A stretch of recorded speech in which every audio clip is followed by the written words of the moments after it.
الحمد لله وصلى الله وسلم وبارك على نبينا محمد وعلى آله وصحبه أجمعين. In the beginning, we thank Almighty Allah for making us who we are, believers in Him and in His Messenger, sallallahu alayhi wa sallam. May the peace and blessings of Allah continue to be on our noble Prophet, the Messenger of Allah, all of his companions, members of his household, and whoever follows their footsteps until the day of resurrection. Ameen. My dear brothers and sisters, members of today's audience, I say unto you all, Assalamu alaikum wa rahmatullahi wa barakatuh. Wa alaikum salam wa rahmatullahi wa barakatuh.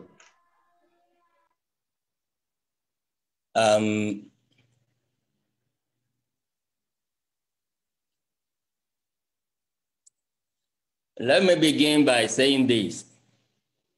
You see, what we have witnessed this morning is a perfect manifestation of the issue we are to discuss.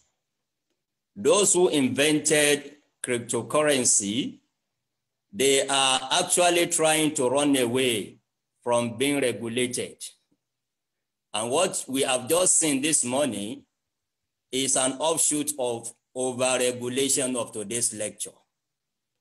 You have decapacitated the abilities of participants to unmute.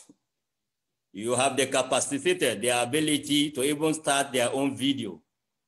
So this is a manifestation of what led into the birth of cryptocurrency in the first place. People want to be free. They don't want to be over-regulated. So it's a perfect example of what we are going to discuss. Having said that, I think I'm being heard. Yes, sir. We are following you, sir. We over-regulated this meeting. We are following you, sir. That's exactly what happened this morning. You over-regulated, and this is what the inventors of cryptocurrency, they did not want that. They didn't want somebody to be regulating them. Now, having said this, I need to say a word or two to commend the organizers of today's event. The two parties put together. I want to let this one be on record that you've actually earned my respect for your behavior. Our audience might not know, but I must tell them this. The two of you invited me separately. In fact, you did not even know each other. You were not aware of each other's invitation for me.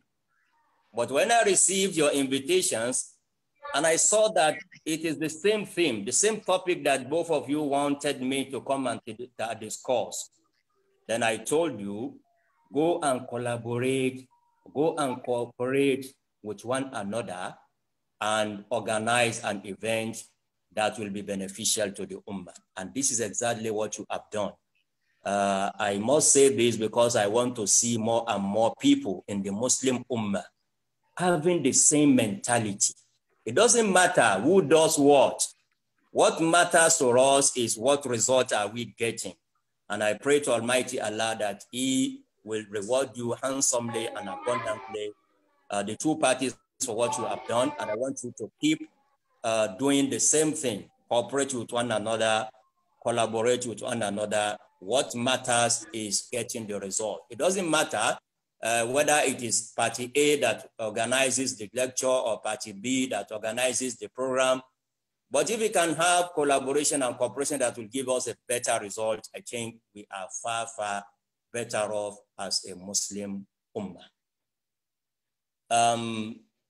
I'm still on the introduction. When you asked me to come and talk about cryptocurrency, I hesitated in the beginning because I thought I said to myself, of all the issues, of all the topics that must be of concern to the Muslim Ummah, these gentlemen and women are actually calling me to come and discuss cryptocurrency. Does discussing cryptocurrency deserve such an attention? I must be sincere with you. That was the initial question that I asked myself. But in answering that question, and that is why I'm here this morning, I also answered that question myself in 3 different ways that show clearly, and I'm going to share those perspectives with you, that show clearly that today's program, today's topic, today's lecture is actually very important to the Muslim Ummah, particularly all over the world, but particularly in Nigeria. Reason number 1, the issue of cryptocurrency has resulted in a lot of confusion. Confusion at the legal and regulatory level, and even confusion at the Sharia level. You can go back to the title screen. We are still on the introduction. I have not yet started going through my slides. Moderator, go back. Okay. I said the first way that we can see the importance of today's lecture is because of the confusion that we have all over the world in relation to cryptocurrency. Legal confusion, regulatory confusion, and unfortunately even in quote, Sharia confusion. What do I mean by all this? When you hear of a country like Nigeria, last month in February, the Central Bank of Nigeria came up with a regulatory requirement to all banks in Nigeria that it has become illegal to facilitate payment through cryptocurrencies in any transaction in Nigeria. So that is the position of a country like Nigeria. But if I must tell you, another country like United States of America, even America has holdings, crypto holdings up till today. And today is 27th of March. By next tomorrow, on 29th of March, America has already announced that it is going to auction to sell some of its crypto holdings to members of the public. So where are we heading? A country is prohibiting and another country is legalizing, and even buying and selling a country as big, as important as the United States of America. On 29th of this month, that is the day after tomorrow, it is going to even auction a number of its cryptocurrency holdings to members of the public. So we have that confusion, even at the legal and regulatory level. Even at the Sharia level, we are not left out. Countries, Muslim countries like Egypt, like Turkey, the Sharia authorities in both countries have issued fatwa to declare cryptocurrency as haram. In Egypt and Turkey, 2 prominent Muslim countries for that matter. The Sharia authorities in those 2 countries have declared cryptocurrency to be haram, that you shouldn't trade in cryptocurrency. Now, when you look back at the other country, also a predominantly Muslim country and a very important one, especially when we talk in terms of the financial services, Islamic financial services. Bahrain will always come either first or second in this balance. Bahrain as a country is not only saying cryptocurrency is halal, but it has announced recently that it is going to even issue a Sharia compliant cryptocurrency. So where are we going? Just as we saw it at the legal and regulatory level, we are still seeing the same confusion even at the Sharia level. A Sharia authority in a country declaring the same cryptocurrency as haram, while in another country it is being declared as halal. The same thing that I said about Bahrain is also true about United Arab Emirates, precisely in Dubai. So we have that confusion. That is part of what convinced me that I should honor your invitation to come and talk to the entire Muslim Ummah from the Islamic perspective, Islamic law perspective of cryptocurrency. So I said in 3 ways. That's just the first one. The second one that led me into thinking that, oh, what this organizers are calling me for deserves my attention and invite the attention of the entire Muslim Ummah is about the size of the cryptocurrency market itself. One of those cryptocurrencies, because we have many currencies, cryptocurrencies, Bitcoin happens to be the most popular, the most famous among people. If I should tell you that Bitcoin alone has a market capitalization of $1 trillion as of today. So you are talking of a very big, a very huge market. Market capitalization of Bitcoin as a single unit, just one unit of cryptocurrencies, is in the region of $1 trillion. That's a very huge amount of money that it will be difficult to say or to tell Muslims to close their eyes and not to look in that direction. It will be very difficult unless you have a very strong reason for saying so. So this is the reason number two why I thought, really, I agreed with the organizers that, yes, we should come and discuss cryptocurrency from the Islamic perspective.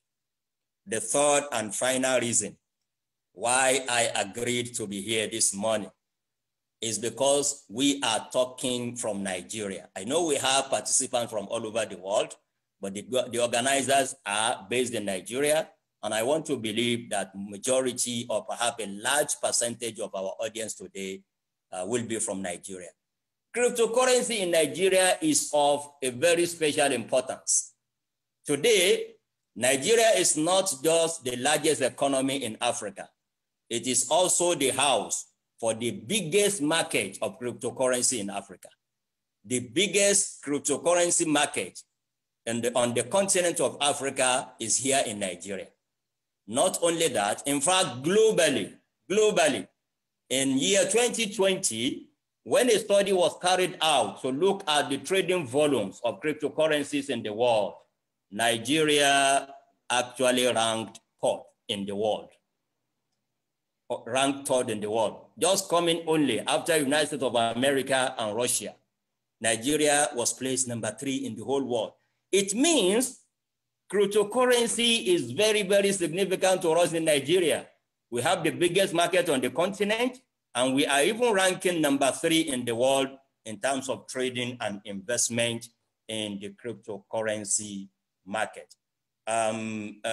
So I think with those 3 reasons, you will agree with me that, yes, we have a very good ground of coming to discuss cryptocurrency from an Islamic law perspective. Before I move on, I said Nigeria is the biggest market today in Africa and ranking number 3 in the world. That should be a source of concern, not just Sharia concern, but I think there is a strong need for us as a nation to assess the immediate and remote implication of this economically on our economy. If Nigeria is ranking number 3, we are not ranking even number 20 in terms of the sizes of economy in the world. But how come we are number 3 in terms of trading in and investing in cryptocurrency? That should have both remote and immediate implications to any country's economy. And I want to call on our economists in Nigeria, Muslims and non-Muslims alike, that they should actually look critically into that and advise the relevant authorities accordingly. My brothers and sisters in Islam, are we still together? Yes, we are with you, sir. We are following. Now we can start displaying the slides. Let's go to slide number 1 now.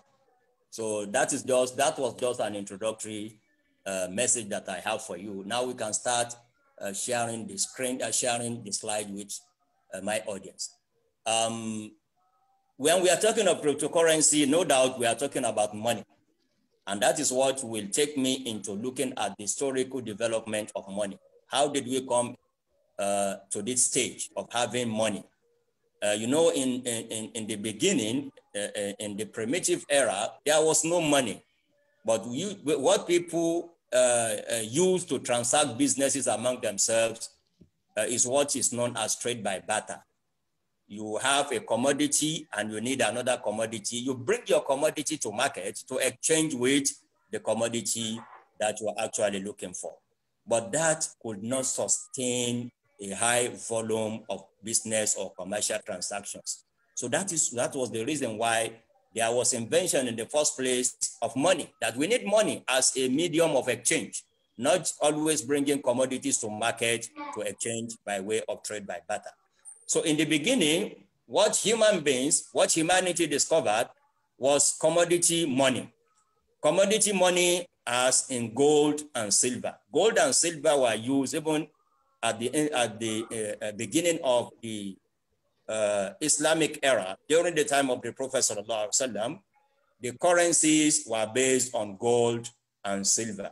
So gold and silver are regarded as commodity money from the economic perspective, meaning that they have what we call intrinsic value. It's not just a value that is written on a paper, but the gold itself has its value, the silver itself has a value, that if you choose, you can even sell it as a commodity. You can use it as a currency, but at the same time, you can even sell it as a commodity because there is what we call an intrinsic value in the gold and as well as in the silver. Later on, humanity moved away from commodity money to what we call fiat money. And up till today, what we are still using in the whole world is fiat money, meaning that currencies that have no intrinsic value. The naira that you hold, the dollar that you hold is a mere paper. They will write 20 on one, 100 on another, 1,000 on the third one, but they are all papers. There are no intrinsic values attached to those papers. You cannot take this paper and sell it. You can only use it as a medium of instruction, as a medium of exchange, sorry. So this is what we call fiat money. Fiat money, simply put, is only gaining acceptance based on the full faith, and credit of the issuing authority. If Nigeria issues it naira, it's not because Nigeria has something to back it up as a commodity. In the beginning, let me say this, at the inception of fiat money, they thought of having underlying asset for every currency. United States of America, the dollars in America was based on gold. Real in Saudi Arabia was based on silver. So you can only issue dollars or reals only to the tune of your holdings in terms of gold and silver. But as in the 70s of the last century, in the 1970s of the last century, America decided that it will not abide by issuing currencies based on what it holds of gold again. It will issue currencies as far as the country thinks it needs to issue. So that actually brought to an end the issue of linking or tying fiat money to commodities like in gold and silver. So what we have up till today, like I told you, they are mere papers. They are mere papers. But because they are being issued by government, by authorities, they gain acceptance, wide acceptance all over the world. So all of a sudden, just about 12, 13 years ago, not so long, about just 12, 13 years ago, another money evolved. Another form of money evolved. And that is what we are going to discuss today. Look at how I described it here. I described it as mathematics-based money. And that is the truth. Cryptocurrency and other virtual currencies, they are actually mathematics-based. It's a money that you will only get if you are able to solve very complex mathematical equations. We shall come to that later, inshallah ta'ala. So this is what we have in the evolution or revolution of money as far as human beings are concerned. It started from commodity money, moved to fiat money, and today we are having mathematics-based money. Money coming from mathematical equations, very complex equations. The next slide. The next slide, moderator. Now, what is a cryptocurrency? What is a cryptocurrency? Cryptocurrency falls in the class of what we call virtual currencies. And alhamdulillah, it will be easy for you to assimilate this concept. Which kind of meeting are we having now? Which kind of lecture? Mr. Moderator, can you answer me? It's a virtual one, sir. It's a virtual lecture. Yes. What we used to have before pandemic, before COVID-19 pandemic, was physical lecture.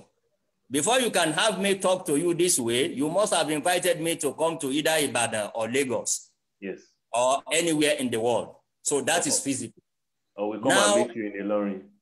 Or come and meet me in Ilorin. Thank you very much. Yes, now, what we used to have, whether it is fiat money or commodity money, they are physical currencies that you can see, you can hold. They are physical.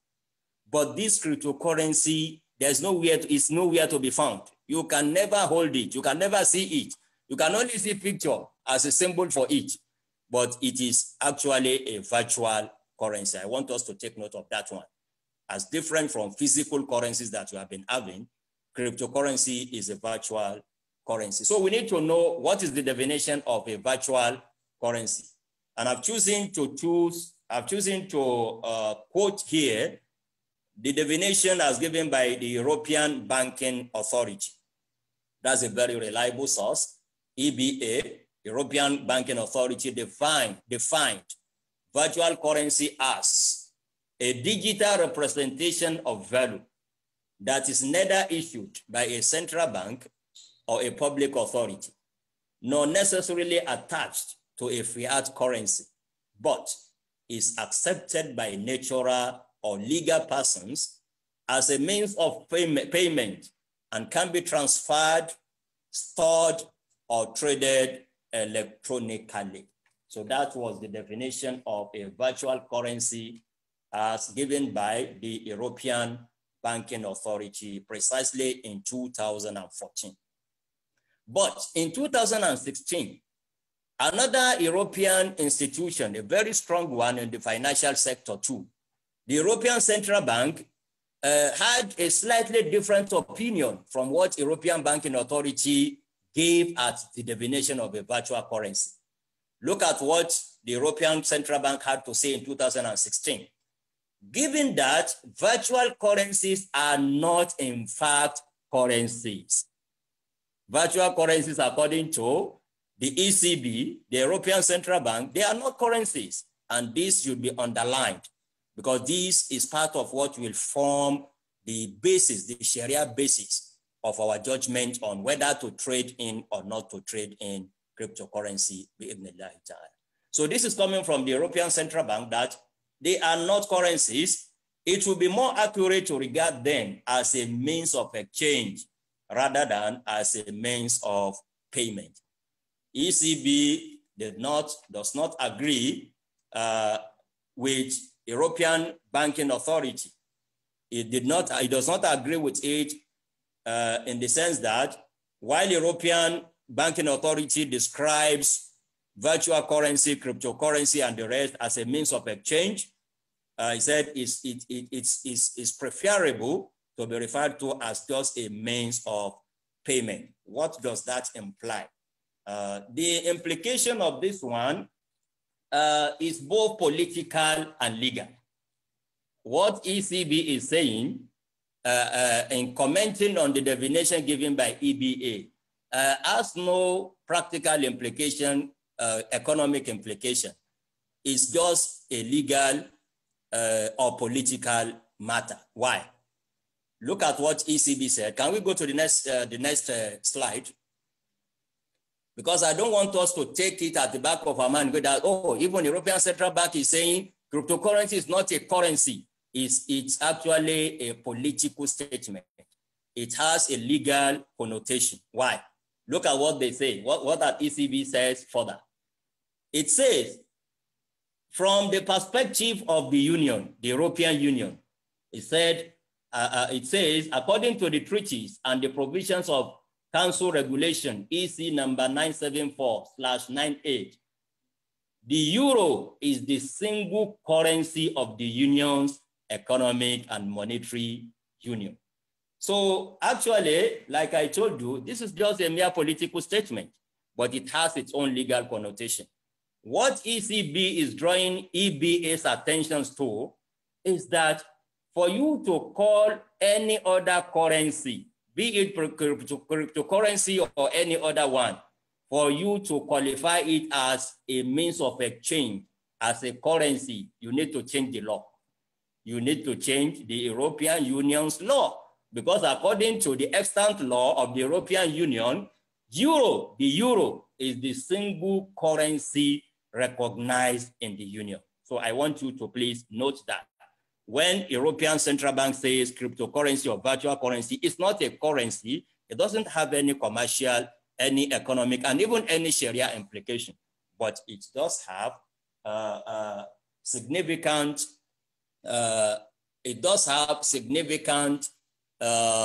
political and legal implication, like I said in the beginning. Please give me 1 minute.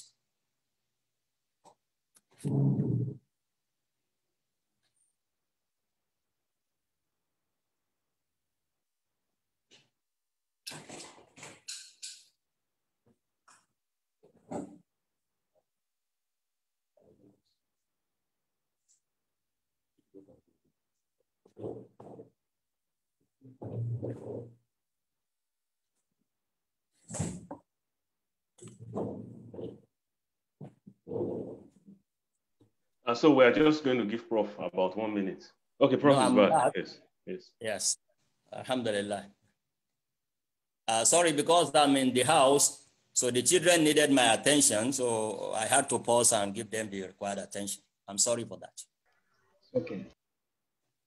Can we move on? Yes, we're on slide 5 or slide 6. Yes.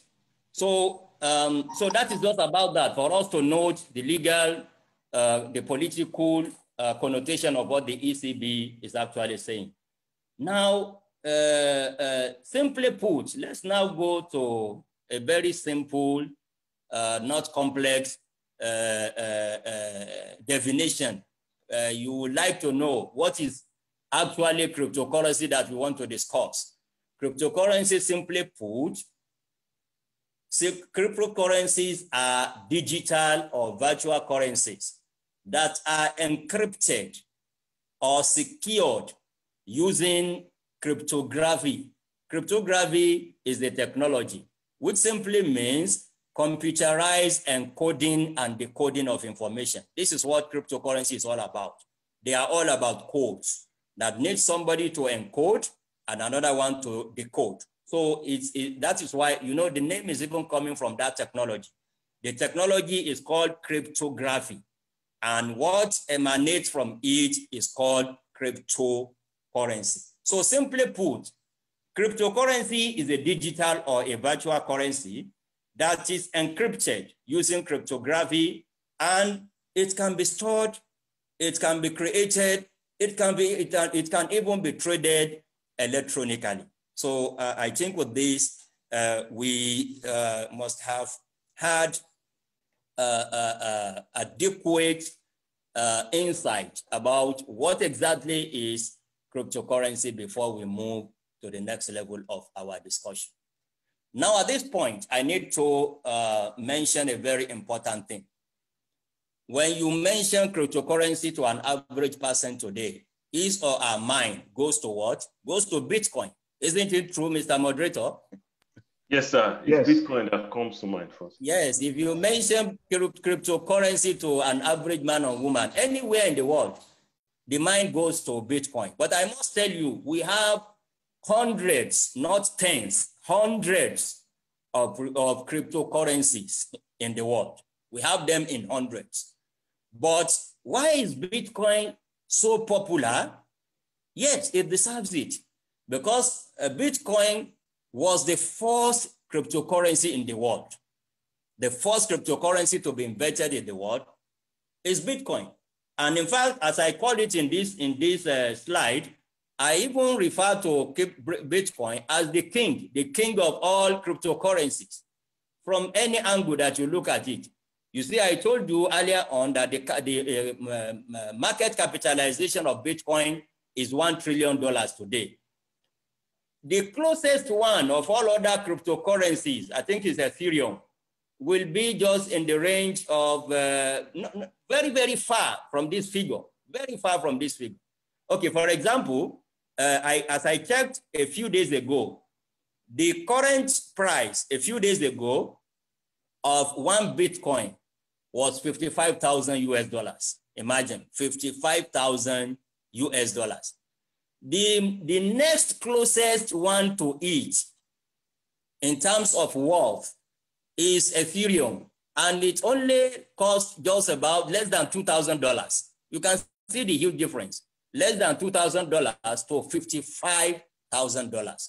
So if people are taking Bitcoin to be the representation of cryptocurrency, then they are not too wrong, because one, it was the first to be invented, it is the most popular, it is the biggest in size, and it is even the most traded. Even in terms of trade and investment, it is the most traded all over the world. Why am I saying this? Is that henceforth, after this slide, I will be narrowing my discussion to Bitcoin as a representation of other cryptocurrencies, because this time at our disposal can never be sufficient for us to talk of every single cryptocurrency and their characteristics and features before we now talk of the Sharia rule on them. It is impossible within a period of just 1 hour, 1 hour, 30 minutes. But I must assure you that Bitcoin is actually a perfect representation of all other cryptocurrencies. They are similar to Bitcoin in most of the characteristics and features. So if you understand the rule of Sharia on Bitcoin, we can equally transfer same to other cryptocurrencies. Which slide should I move to, sir? We're on slide 6. Which slide should I move it to? 6 now. We're on 6 now. 6. Okay, all right, sir. Features of cryptocurrencies. We move quickly on that one. From the foregoing, at least from what I've explained so far, the definitions, the explanation about what is a virtual currency, a cryptocurrency, Bitcoin, we can deduce the following pieces of information. 1, cryptocurrencies are digital, fully electronic. There's no paper. Unlike fiat money that you can have both electronic and paper money. You can have your electronic money stored in your ATM card or in your credit card, in your debit card. So it's possible for fiat money to be in both forms. But as far as cryptocurrencies are concerned, they can only be digital, fully electronic. Number 2, cryptocurrencies are private. They are not issued by any government or any constituted authority. The narrative is changing gradually now. Like I told you, Bahrain has announced that it is going to issue its own Sharia-compliant cryptocurrency. And I think some other countries are thinking in that direction too.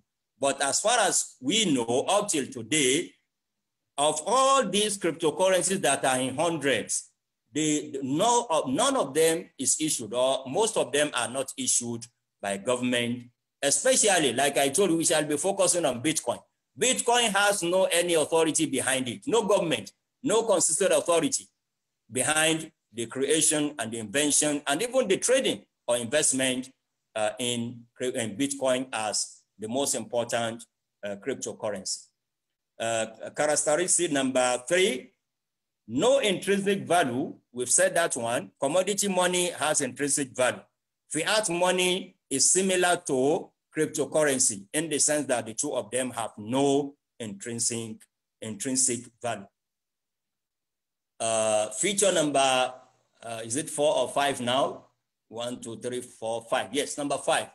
No physical existence. Like I told you, you can only see a big B as a symbol for a Bitcoin, but you will never see any Bitcoin being held anywhere in the world. Nobody can claim that what I'm holding is a Bitcoin unit. No physical existence whatsoever.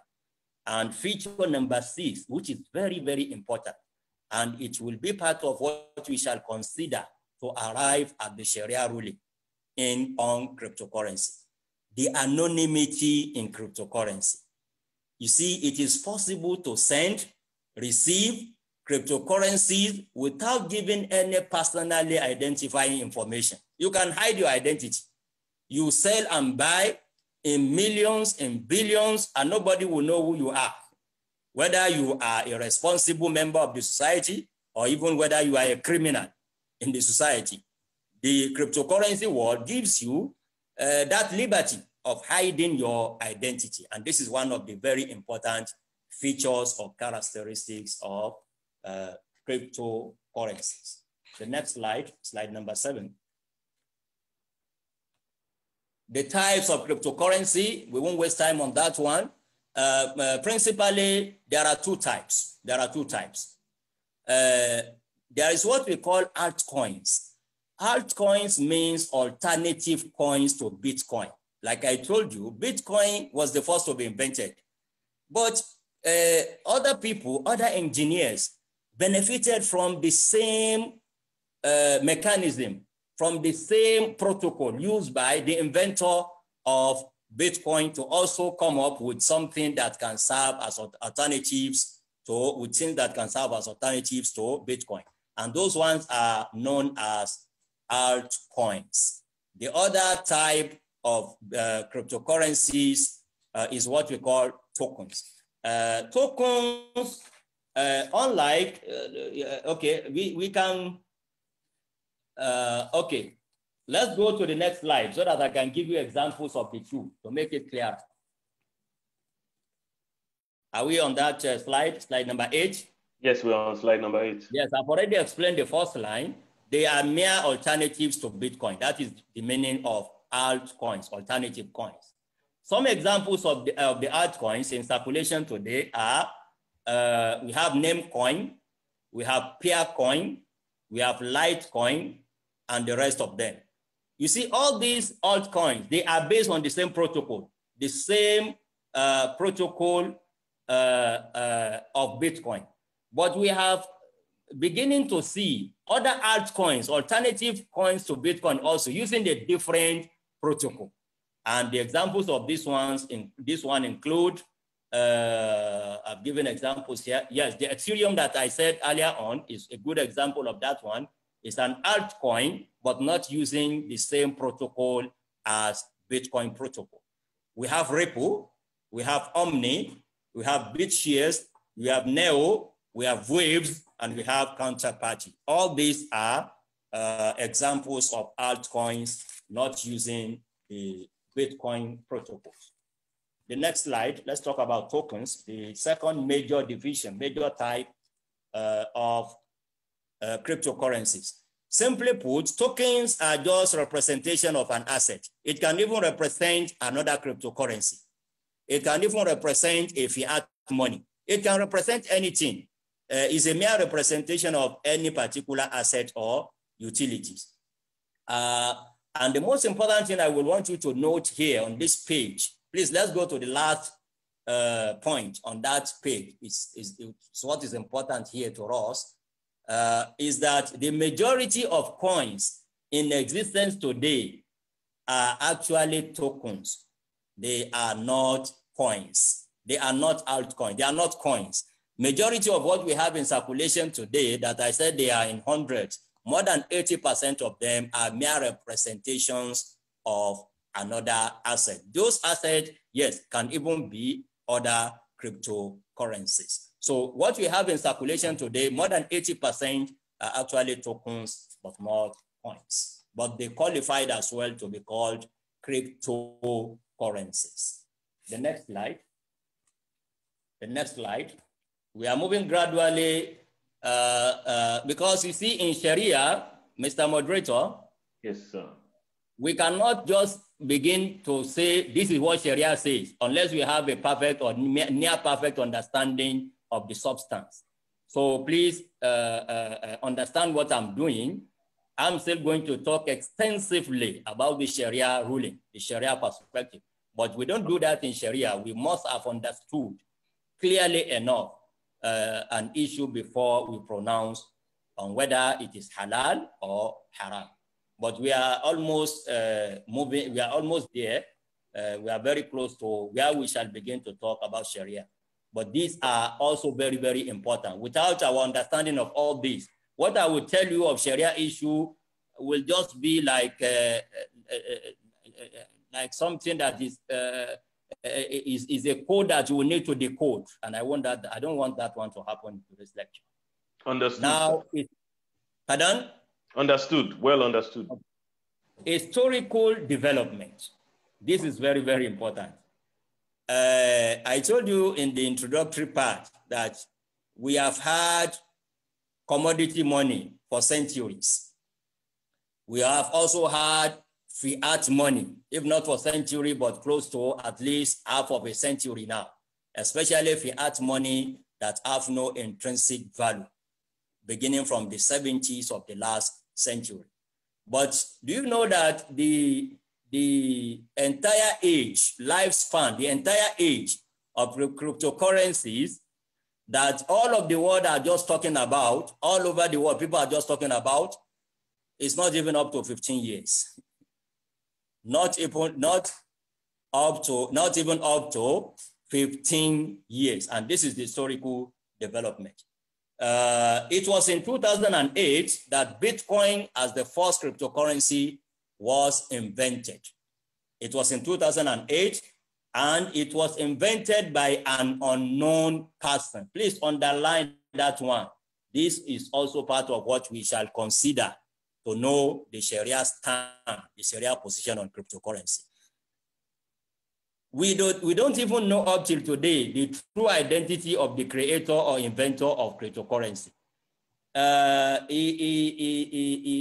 It was released under a fake name or pseudonym, Satoshi Nakamoto.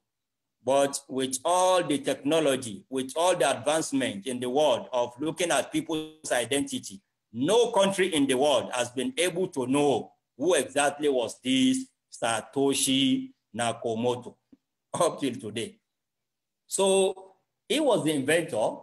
He was communicating with people on the internet, discussing the protocols, the technology that led into his discovery of this new currency. But what I want you to note here is that even the inventor himself is not known up till today, but the name is known. The name is Satoshi Nakamoto.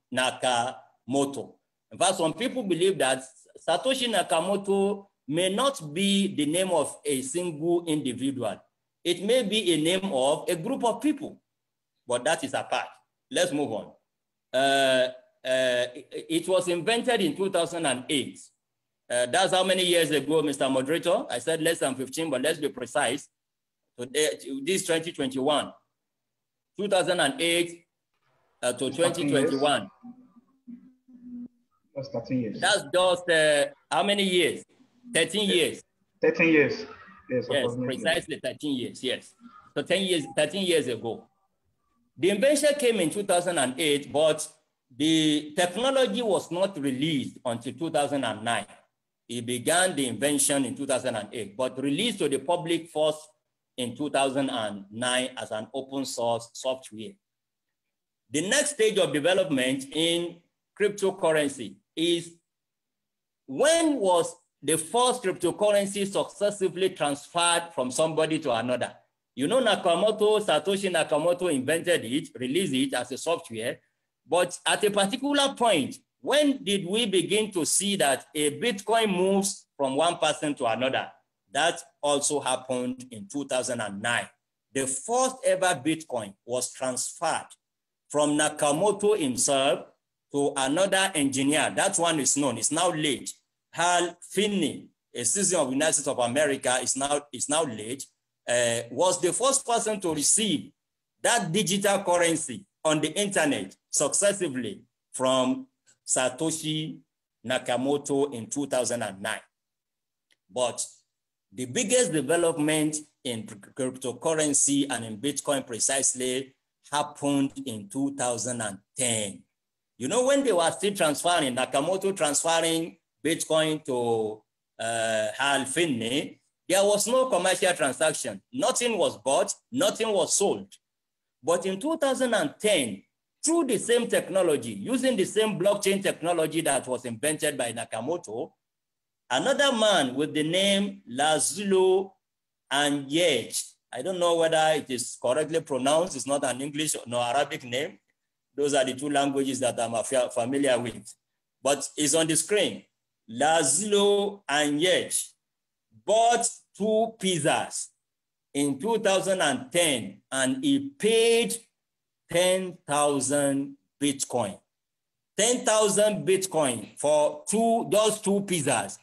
Moderator, I know you are in Saudi Arabia. Pizzas are very popular over there. I think the cost of 2 pizzas in Saudi today must be between maybe 10 to 20. It can be more than that. Am I correct? Yes, you're correct. Okay. So, but imagine for him to be able to purchase those 2 pizzas in those days, he paid 10,000 Bitcoins. Do you know, practically, let us analyze that one. If 2 pizzas will cost $10 US, it should be around that range. Now, even in the US, around $10 will buy you 2 pizzas. If $10,000, 10,000 Bitcoins were paid to get 2, it means 5,000 went for a pizza. Are you getting me? Yes. It means 5,000 each for a pizza. And a pizza costs just $5. What that implies is that he paid 1,000 Bitcoin for just $1 US. That is the implication. If he paid, and that is exactly what happened, he paid 5,000 Bitcoins for just 1 pizza. And let us assume that is the range. You can, with your US dollars, $5 US, you can buy pizza. It means 5,000 went for a pizza. It means 1,000 Bitcoin was equivalent to just one US dollar. I'm not saying 1,000, just $1 US was worth 10,000 Bitcoin. But look at what we have today. The reverse is the case now. 1 Bitcoin is equal to 55,000 US. Not even 1,000, not even 2,000. So you can see the phenomenal growth in the wealth and in the market of cryptocurrency. And with this, you will understand why it will be difficult to just tell people don't go and trade in cryptocurrency. If something can move at such a phenomenal rate from just being 1,000 Bitcoin to $1 US, and within a short period of just 13 years, it becomes 1 Bitcoin, not 10,000, not 1,000, just 1 is equal to 55,000 US today. That's unbelievable. That's unbelievable. So the last statement, I think I've talked about that one. Nakamoto's identity, real name, and even nationality remain unknown up till today. Although in some of his communications with people before 2010, he claimed to be a Japanese, but people are doubting that today. Because how could a Japanese come up with a currency, a cryptocurrency? I think your voice is gone, or is it me? You can't hear me again? We can still follow you, sir. Go ahead, sir. Okay. Yes. I said his identity, real name, and even nationality, they are all in doubt. He claimed to be Japanese, but people are even pointing at some elements of doubt in that one because he invented the cryptocurrency and gave it a symbol, not in a Japanese letter. You're hearing us, I but think your voice is gone. Hello? Dr. Maruf, I think it's from your side. I can still hear Prof. Yes. Okay. Go ahead, sir. Can I continue? So his identity, you are talking about his identity. Yes, I said he claimed to be a Japanese, and the name sounds like a Japanese name, but people are doubting even that one by saying, how come he did not give a Japanese letter to be the symbol of that cryptocurrency, but use actually a Latin letter, a big B, to be the representation or symbol of the cryptocurrency that he invented. Anyway, by the way, what is most important at this point is to note that Nakamoto, whether it was a single individual or a group of people, disappeared since December 2010. Nobody has of him or her or them up till today from December 2010. And that should be a major source of concern economically, legally, and even Sharia-wise. The next one. Okay, we have just 2 slides more before we move to the Sharia talk. The key concept. I've talked about various aspects of cryptocurrency, but there are other concepts that I've not mentioned, and I would like to mention them quickly because we will need them when we come to talk about the Sharia issues. 1, blockchain technology. What is blockchain? Cryptocurrency relies 100% on a particular technology, and that technology is known as blockchain technology. It means a digital ledger. It's just a record of transactions like a ledger, but it's a digital one. That's first. Secondly, it is distributed. It is duplicated to all members of the network. No matter how big the number is, you will have the same copy of that ledger with you. And that is what makes cryptocurrency, it's difficult, very, very difficult, if not impossible, for any record of transaction on cryptocurrency to be changed, to be reversed, or even to be hacked. It's not easy. Some people are saying it's not easy to hack record on blockchain technology the way it is structured. In fact, some of the engineers said in only one case, it may be possible for it to be hacked. If more than 50% of the participants connived to defraud the entire world, more than 50% of them, and that even is not even conceivable, is unimaginable, because this is a decentralized, totally decentralized. You may not even know where you are, where others are. So that is why it is not true to say that, oh, people may tomorrow steal all your money, all the money on cryptocurrency. But we are still coming to that when we talk of the Sharia issues. Another concept that we have not spoken of, peer-to-peer. That is also very important. It means this is what set cryptocurrency apart from other forms of money or currencies. When you want to transfer money, fiat money, for example, you want to transfer Naira to the United States of America, you need an intermediary. You need a banking authority, a bank to intermediate between the two of you. In cryptocurrency, you don't need any intermediary. It's peer-to-peer. They deal with each other directly without any central authority, not even a central server on the internet. Every client in that network can be a server on its own, no intermediary whatsoever. Concept number 3, mining. You know, when we hear about mining, our mind should go to mineral resources. But when we talk about mining in cryptocurrency world, is another word for minting or printing. Fiat money is either printed or minted. Either way, you put it the way you like. That's why in Nigeria, we have security and minting company to print and mint currencies for us. I told you there is no physical existence for cryptocurrency. There is nothing to be minted. There's nothing to be printed. But how do we have more and more cryptocurrencies? Is through a process, a computer process known as mining to them. And what mining means, simply put, is that they will, for every transaction to be confirmed, for every transaction to be validated on the network, on the protocol, blockchain technology, people will have to solve very complex mathematical equations or algorithms. And the first person that will succeed in solving that equation to actually say this is a genuine transaction will be rewarded with a new Bitcoin. Is that one understood?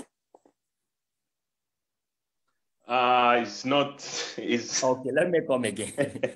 I said mining is another word for minting or printing that we are used to in fiat money. When you have, like in Nigeria, print security and printing, if you want to print Naira, you go to security and printing and minting company. But if you have one 1,000 Bitcoin today. How can we produce 1,001, the other one that will increase in the number of Bitcoin? How do we come about it? This is the process known as mining. And how does it happen?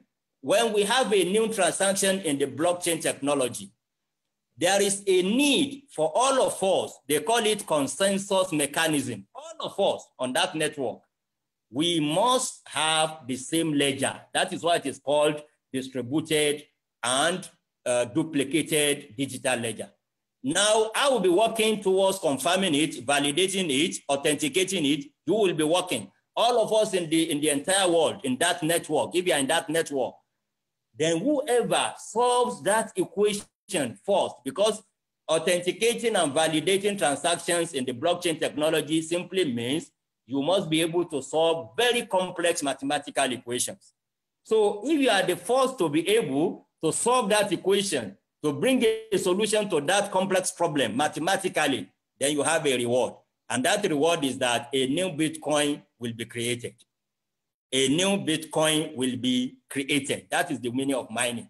And it will be a reward for whoever was the first to solve that complex mathematical equation. I think it's clear now. Yes, yes. We will ask questions later. No problem. Still on mining, we have two other concepts that are closely related. You will hear of proof of work or proof of stake. We shall talk about that one from the Sharia angle. But what is the concept? Proof of work is what I've just described to you now, that all of us will work, but who can prove that it is my work that produced the desired result will earn the reward. And the reward is a new Bitcoin to be created, which will belong to that man or woman. Now, this was what Satoshi Nakamoto used in bringing out new currencies. This is how he planned it, that for any new currency to be created, you must all participate in solving a complex mathematical equation, and whoever solves this first will be rewarded with a new Bitcoin. A new coin is created.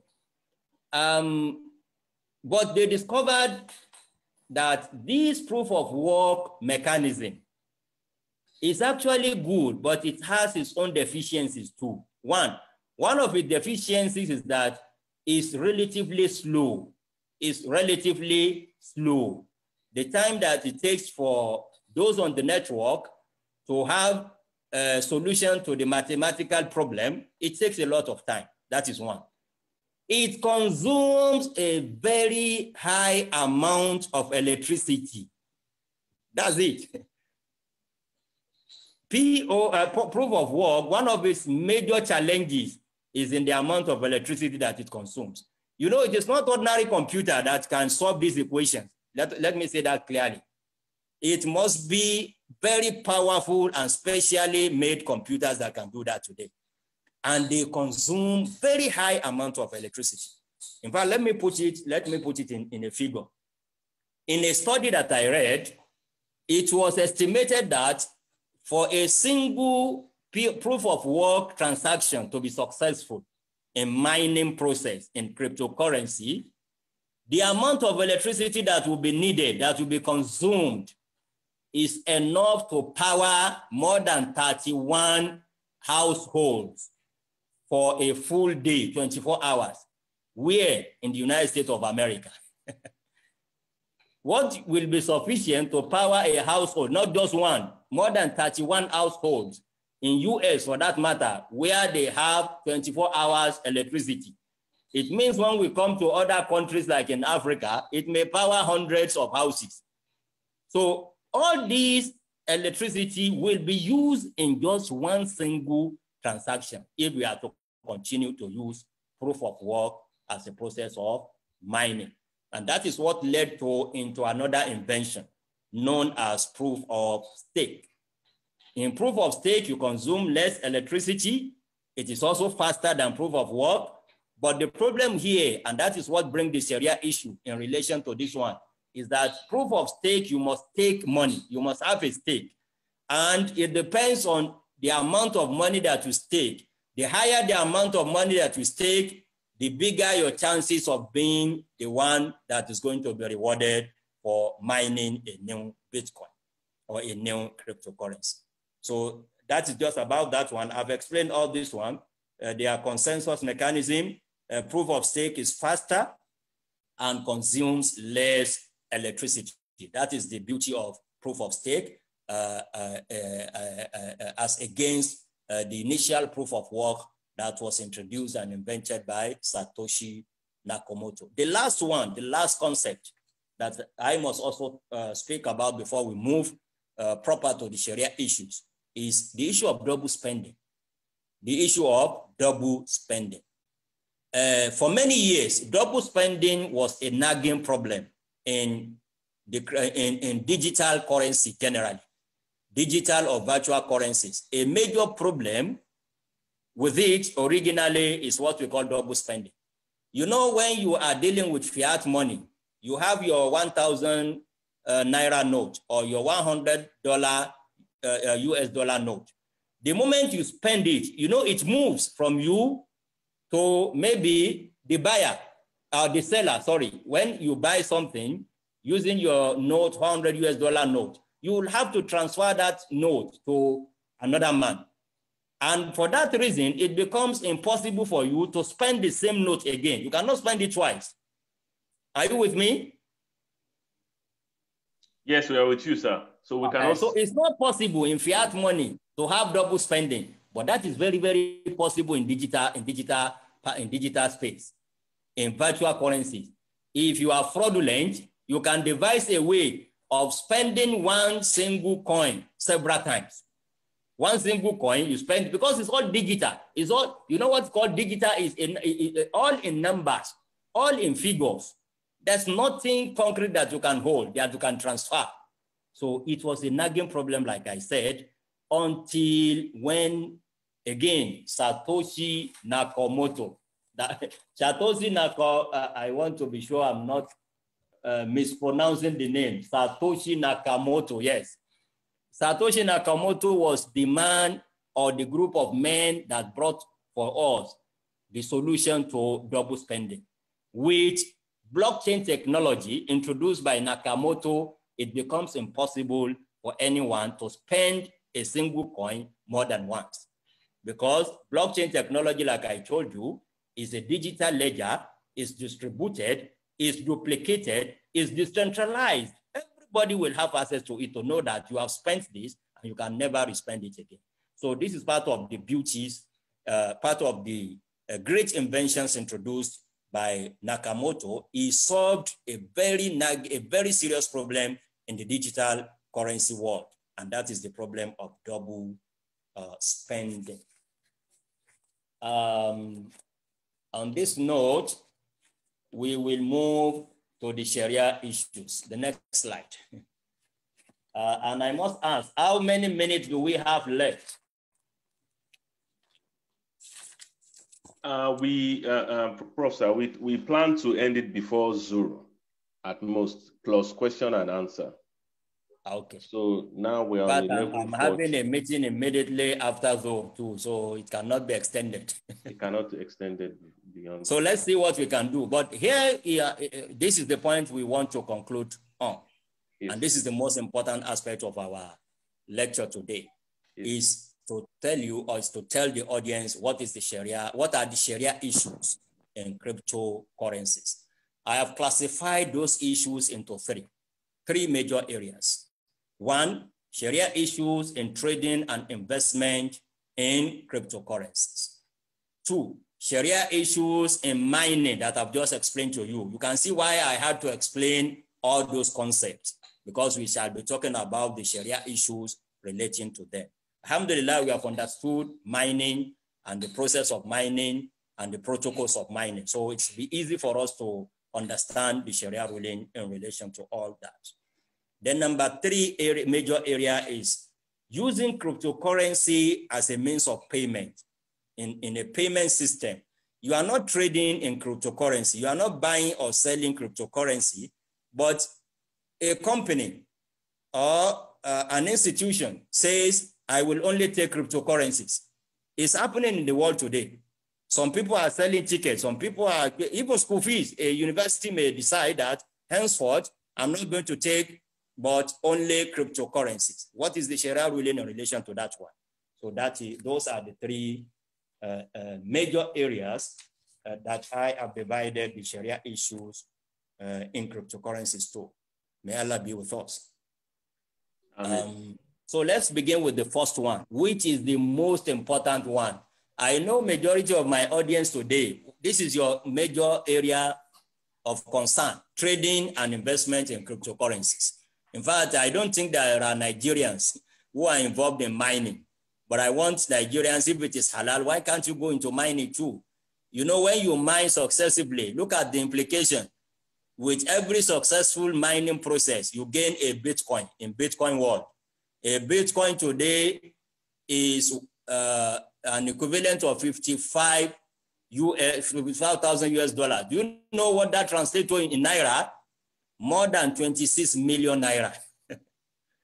So if you mine one Bitcoin today, you mine another, so you'll be gathering a lot of money if it is halal. If it is halal, as we are coming to that. So it's a very important matter that we must address.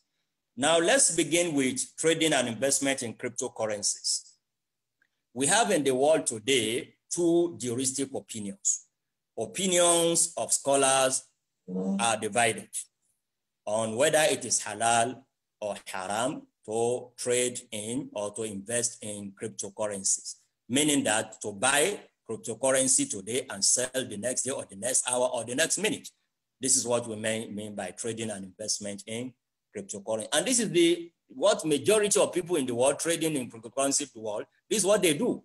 This is what they do. The issue of mining to a very limited number of people, the issue of payment also to a very limited number of people and institutions. Now we have two major opinions. The first one is that trading and investment in cryptocurrencies is haram. And this is mainly, please note the difference. I've studied where those fatwas are coming from. And my conclusion is that it has an implication too. Majority of those declaring cryptocurrency as being haram, they represent official or constituted authorities or governments. The fatwa declaring crypto as haram is mainly coming from official iftar bodies. For example, the official Sharia authority in Egypt, the official iftar Sharia authority in Turkey, the official Sharia authority in Palestine. All of these authorities, formal official authorities, have declared trading and investment in trading in cryptocurrencies as haram. The second opinion, trading, investing in cryptocurrencies are all halal. It's halal to trade in cryptocurrencies. But look at the difference. I've studied these fatwas too and discovered that they are mainly coming from individual jurists, not from institutions. For example, and they are respected and well-known jurists in the world today.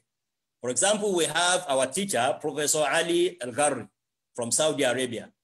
We have Dr. Daoud Bakar, who is also our senior in the industry, is today the chairman of the Sharia Advisory Council to the Central Bank of Malaysia. Dr. Daoud Bakar is a well-known authority in the field too. And like I said, he's even our senior in the industry in Malaysia. We have a friend and also a senior in the field, in the industry, Dr. Abdul-Bari Mishal, who is today the director of the Islamic Economic Forum that has as members almost major players in Islamic financial industry today. Alhamdulillah, I'm also a member of that forum. And Dr. Abdul Bari is the director, is the head of the forum presently. He is based in United States of America. And finally, Mufti Abu Bakr in South Africa. You can see this fatwa of halal. I've not seen a single official body issuing a fatwa to say dealing in cryptocurrency is halal. All what we have seen up till today from iftar bodies that are formal, that are official, is that cryptocurrency dealing or trading in them is haram. And finally, the International Islamic Fiqh Academy. That is the highest body today when it comes to pronouncing on Sharia matters, particularly on financial issues. It is International Islamic Fiqh Academy based in Jeddah, Saudi Arabia. Unfortunately, up till this moment, International Academy has not issued any resolution. It continues to postpone issuance of resolution on cryptocurrency, even though it has organized seminars. But that is the mode of operation of Islamic Fiqh Academy. It takes its time, listening to people, invite experts, invite Sharia experts, all over the economic experts before arriving at a resolution. And I think by the time it arrives at a resolution, its resolution will be respected by all over the world. That is a known standard. Whenever IFA pronounces on something, but we must have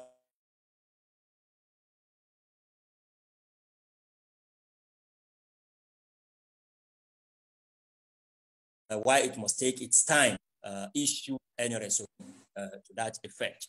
Are we still together? We're still together, sir. Okay. And I must say, this is a very good news. Today, as Africans, we must be proud of one of us, Professor Qutb Muhammad Sano is now the CEO, the Secretary General of the International Islamic Fiqh Academy, which today is the highest body, like I said, in the Muslim world to pronounce on any contemporary matter. It is today, the Secretary General today, that is the CEO, the man running day-to-day affair of the academy, is Professor Muhammad Qutb Sano from Guinea-Conakry. Is our senior too, is a brother, and we are really proud of him of the achievement. He was formerly a minister in his country, a formerly deputy vice chancellor in faraway Malaysia, Islamic University of Malaysia, and many other posts that he has held. May Allah continue to be with him.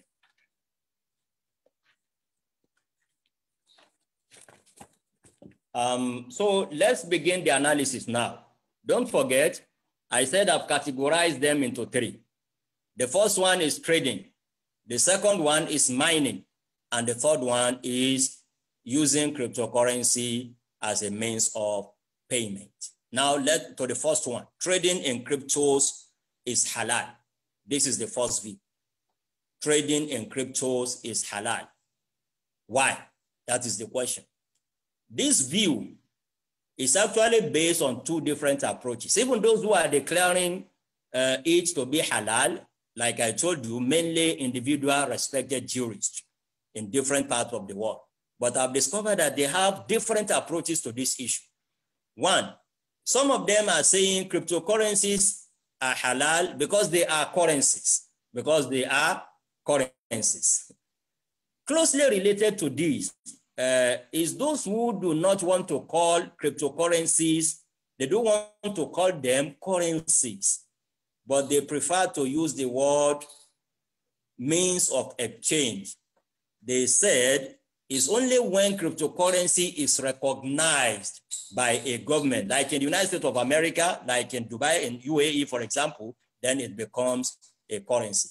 But from the Sharia perspective, there is no difference in the two perspectives here, in the two positions. Whether you call it currencies or you call it means of exchange, in terms of Sharia ruling, they will take the same ruling, as we shall talk about that one shortly. So this is the first approach. The other approach, still under those who declare cryptos as halal, they say it's halal, they are halal because they are not even currencies. They are not even currencies. They are digital assets. And an asset can be sold and bought depending on the demand and supply element in any market. So the price may go up and come down based on supply and demand as the two factors dictating what the price of any commodity will be in any given market. So these are the two approaches of jurists declaring trading in cryptocurrencies as being halal. Now we shall discuss all this in the following slides.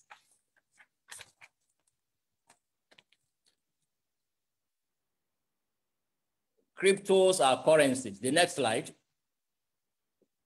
The next slide, slide number 16. Yes.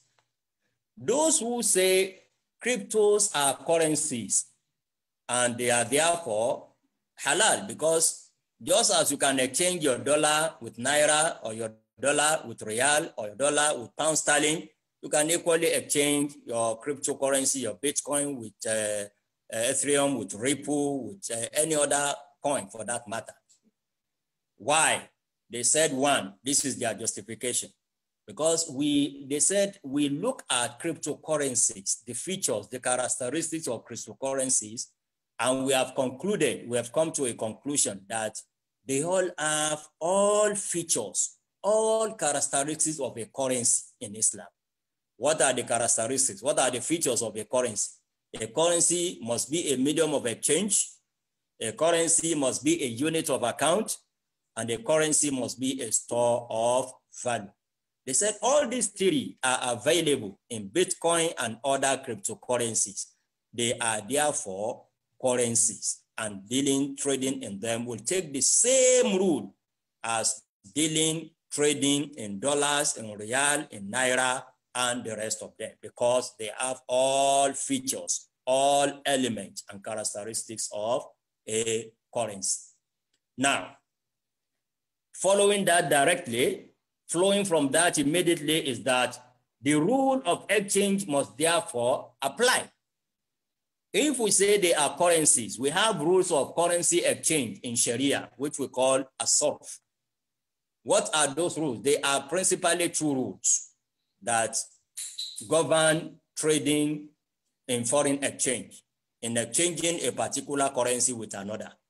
According to an authentic hadith that I quoted here, as reported or narrated by Ubadah ibn Samit, radiyallahu anhu, قال رسول الله صلى الله عليه وسلم الذهب بالذهب والفضة بالفضة والبر بالبر والشعير بالشعير والتمر بالتمر والملح بالملح مثلا بمثل سواء بسواء يدا بيد فإذا اختلفت هذه الأصناف فبيعوا كيف شئتم إذا كان يدا بيد. Let me summarize the provision of this hadith for you, my audience.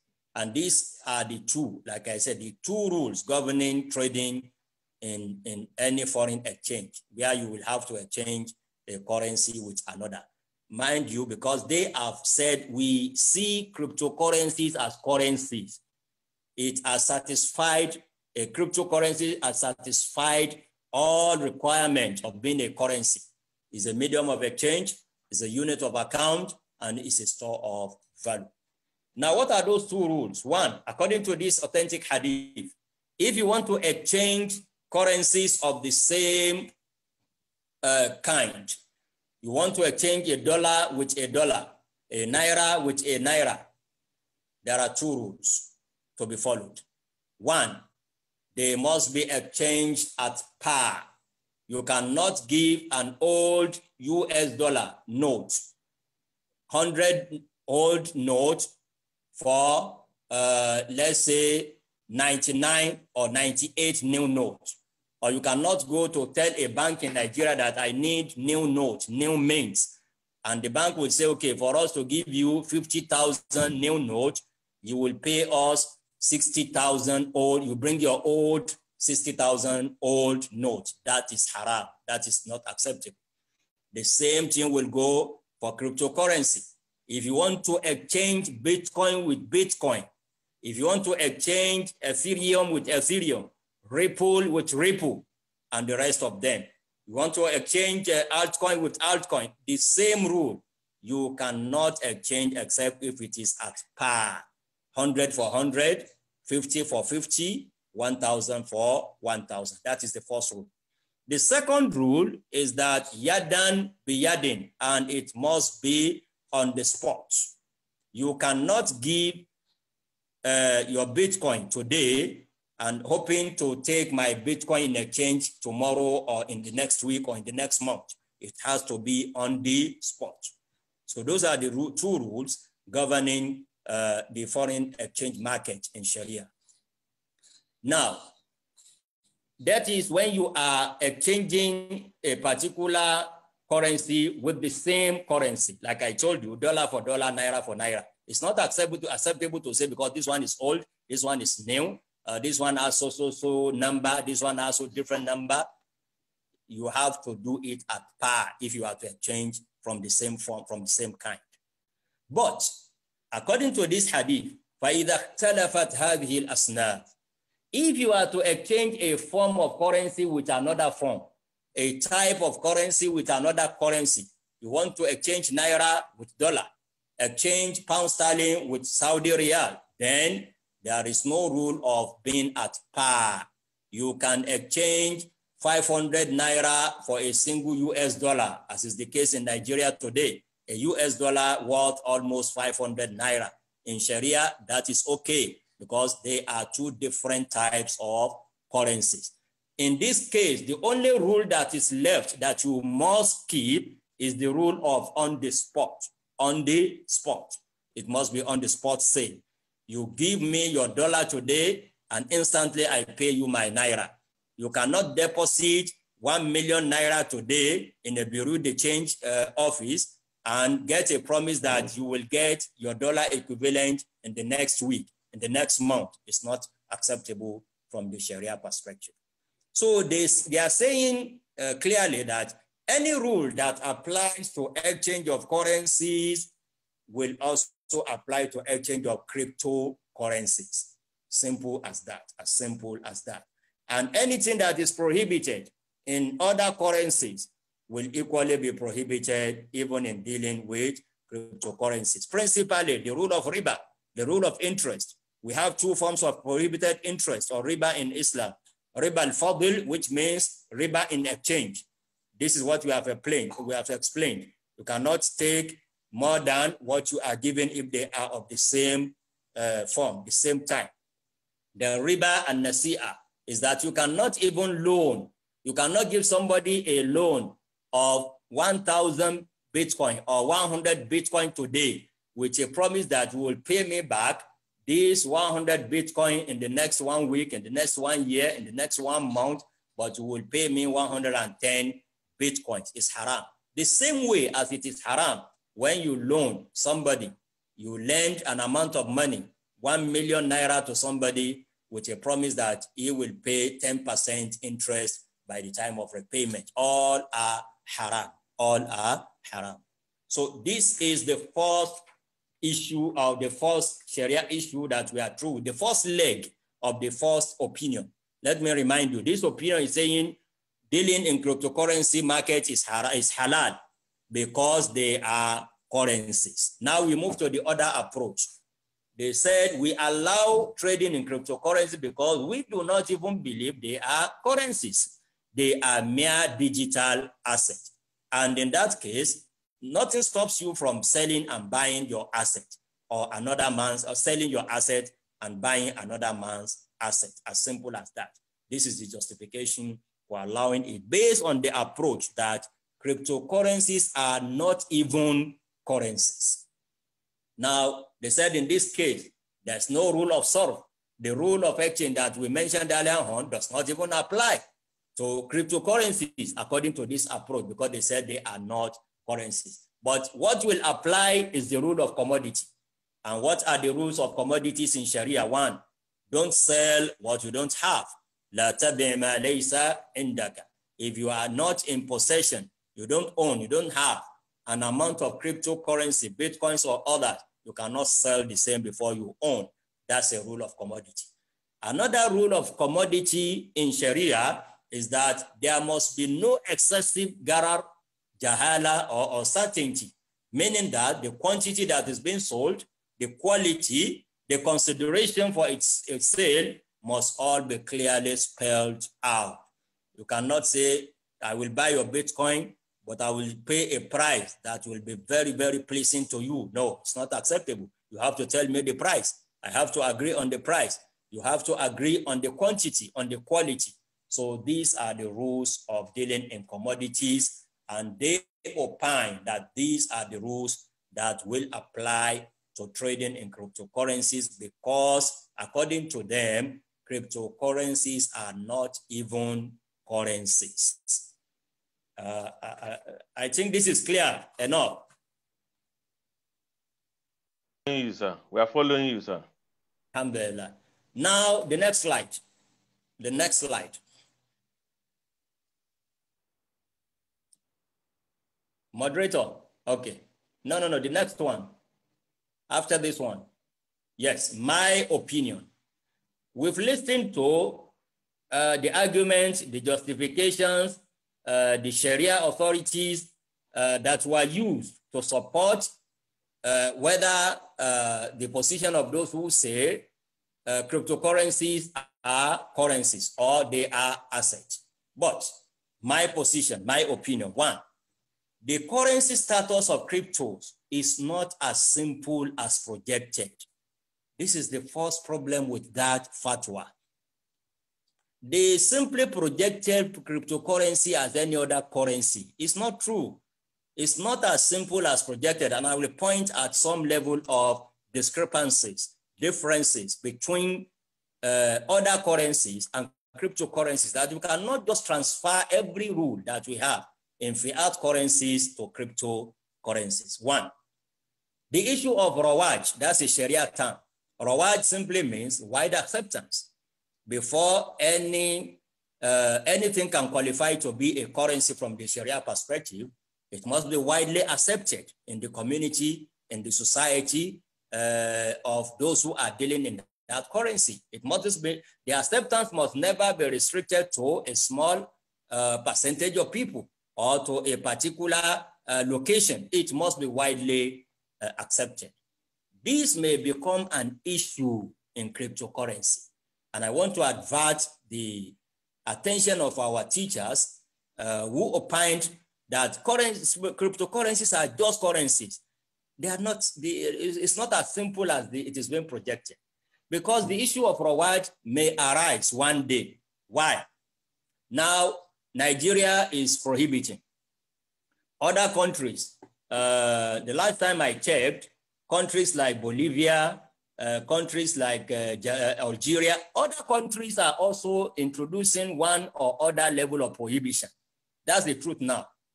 So other countries are actually coming up. It's not only Nigeria.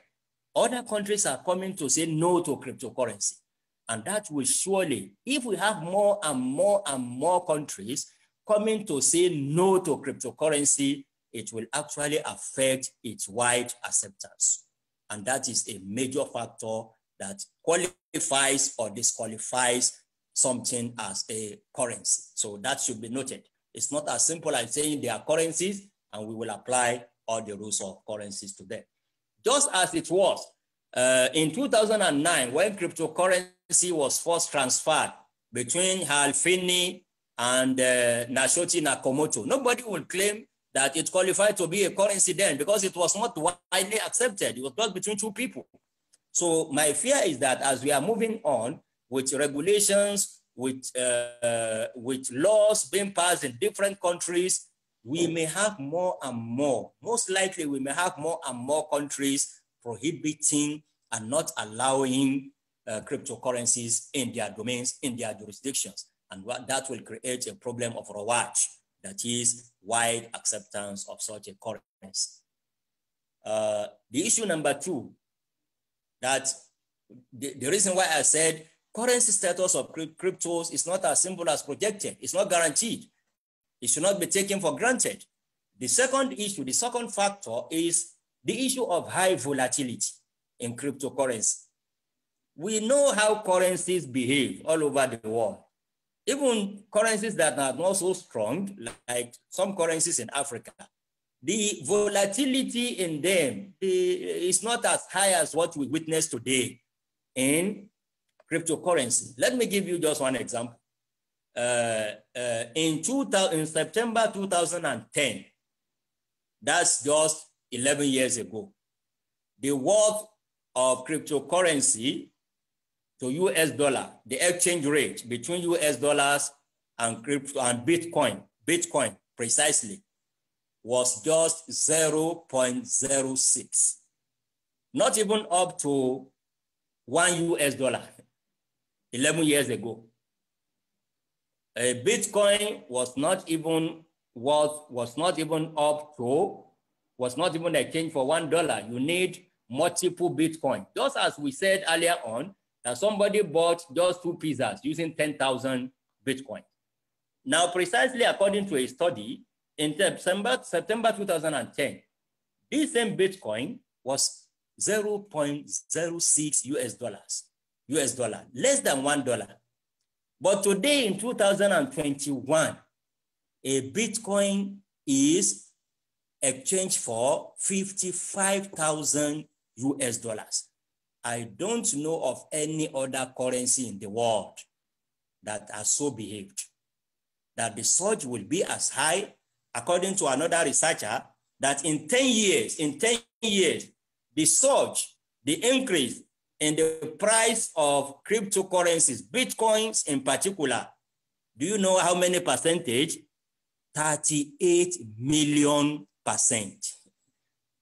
We are not saying 50%, 100%, not even 1,000%, not even 1,000,000%. A currency has increased in the worth, the exchange rate, for as high as 38 million%. That is unbelievable. And that is not a true or a characteristic behavior of a currency that we know, either in the conventional parlance or even in the Sharia parlance. And that is also another issue that must be, we must take account of that one too before we say cryptocurrencies are just currencies and we just apply everything that applies to currencies to cryptocurrencies. It's not true. Issue number 3, that I premised my objection to calling cryptocurrencies as just mere currencies. This is the issue number 3. Limitation in quantity. We don't know that one in currencies as well. Nigeria cannot say, I'm going to produce so million or billions of naira. After that one, no more naira. Or US dollar will say, I'm just going to print so amount of $1 billion. After those billion, no more. Go and find what you will spend. But that is the case in cryptocurrency world. Satoshi Nakamoto, when he invented this Bitcoin cryptocurrency, he has already structured the technology that it can only accommodate 21 million Bitcoins. It can never exceed 21 million Bitcoins. We don't know how much they have reached now as I'm speaking with you, because as I told you, mining brings about a new coin every successive mining. So we cannot say every minute, we cannot say how much million has been created of Bitcoins. But the inventor, Nakamoto, has already done it that way, that when you reach that level of having 21 million Bitcoins in circulation, you can never create a new one. Now, what will happen then? We don't know. Now, today, there is possibility of having a new one. There's possibility of having a new one. Let's go back to the law of demand, law of supply and demand. There is possibility of more supply, even when there are more demands. But what will happen when there are no more supplies? A day will come that no single supply of Bitcoin will be possible. That will make the volatility that we are already contending with to become something that we cannot even think of. It will be unimaginable. It will be too phenomenal. I'm afraid a Bitcoin may cost $1 billion, $1 million, because there are no more new Bitcoins. You cannot create more. So those who have already possessed those 21 million, they will control the whole world by determining what will be the price. If we have all switched to cryptocurrencies, as it appears, this is the direction the whole world is going. So that should be a major concern too, that the inventor of cryptocurrency, Nakamoto, structured it in a way that, Bitcoin, in a way that when it reaches 21 million coins, you cannot create a new one. So what is going to happen? It's going to have a very serious impact on the issue of high volatility that's already in contention in the Bitcoin world.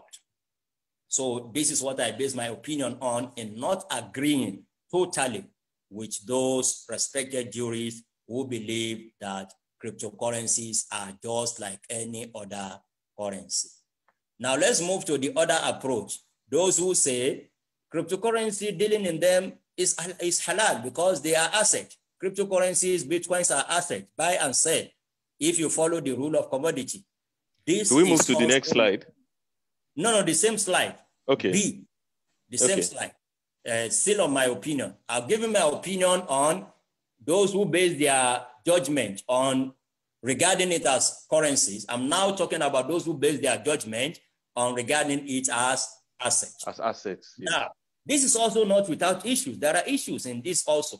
Number one issue, I don't know of any asset from the Sharia perspective that will have no intrinsic value. I don't know of any. When we talk of asset in Sharia, it means it must have an intrinsic value. Now, how can you describe cryptocurrency as an asset? And again, you will agree that it has no intrinsic value. So that's also an issue that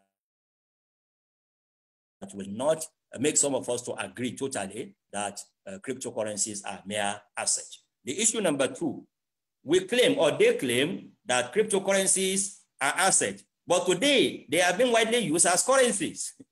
And we know in Sharia, dealing in asset is not the same as dealing in currency. For example, according to Ibn al-Qayyim al-Jawzi, that iconic, notable jurist of Islam, he said one of the differences between dealing in asset and in currency is that we are allowed to trade with currency, not to trade in currency.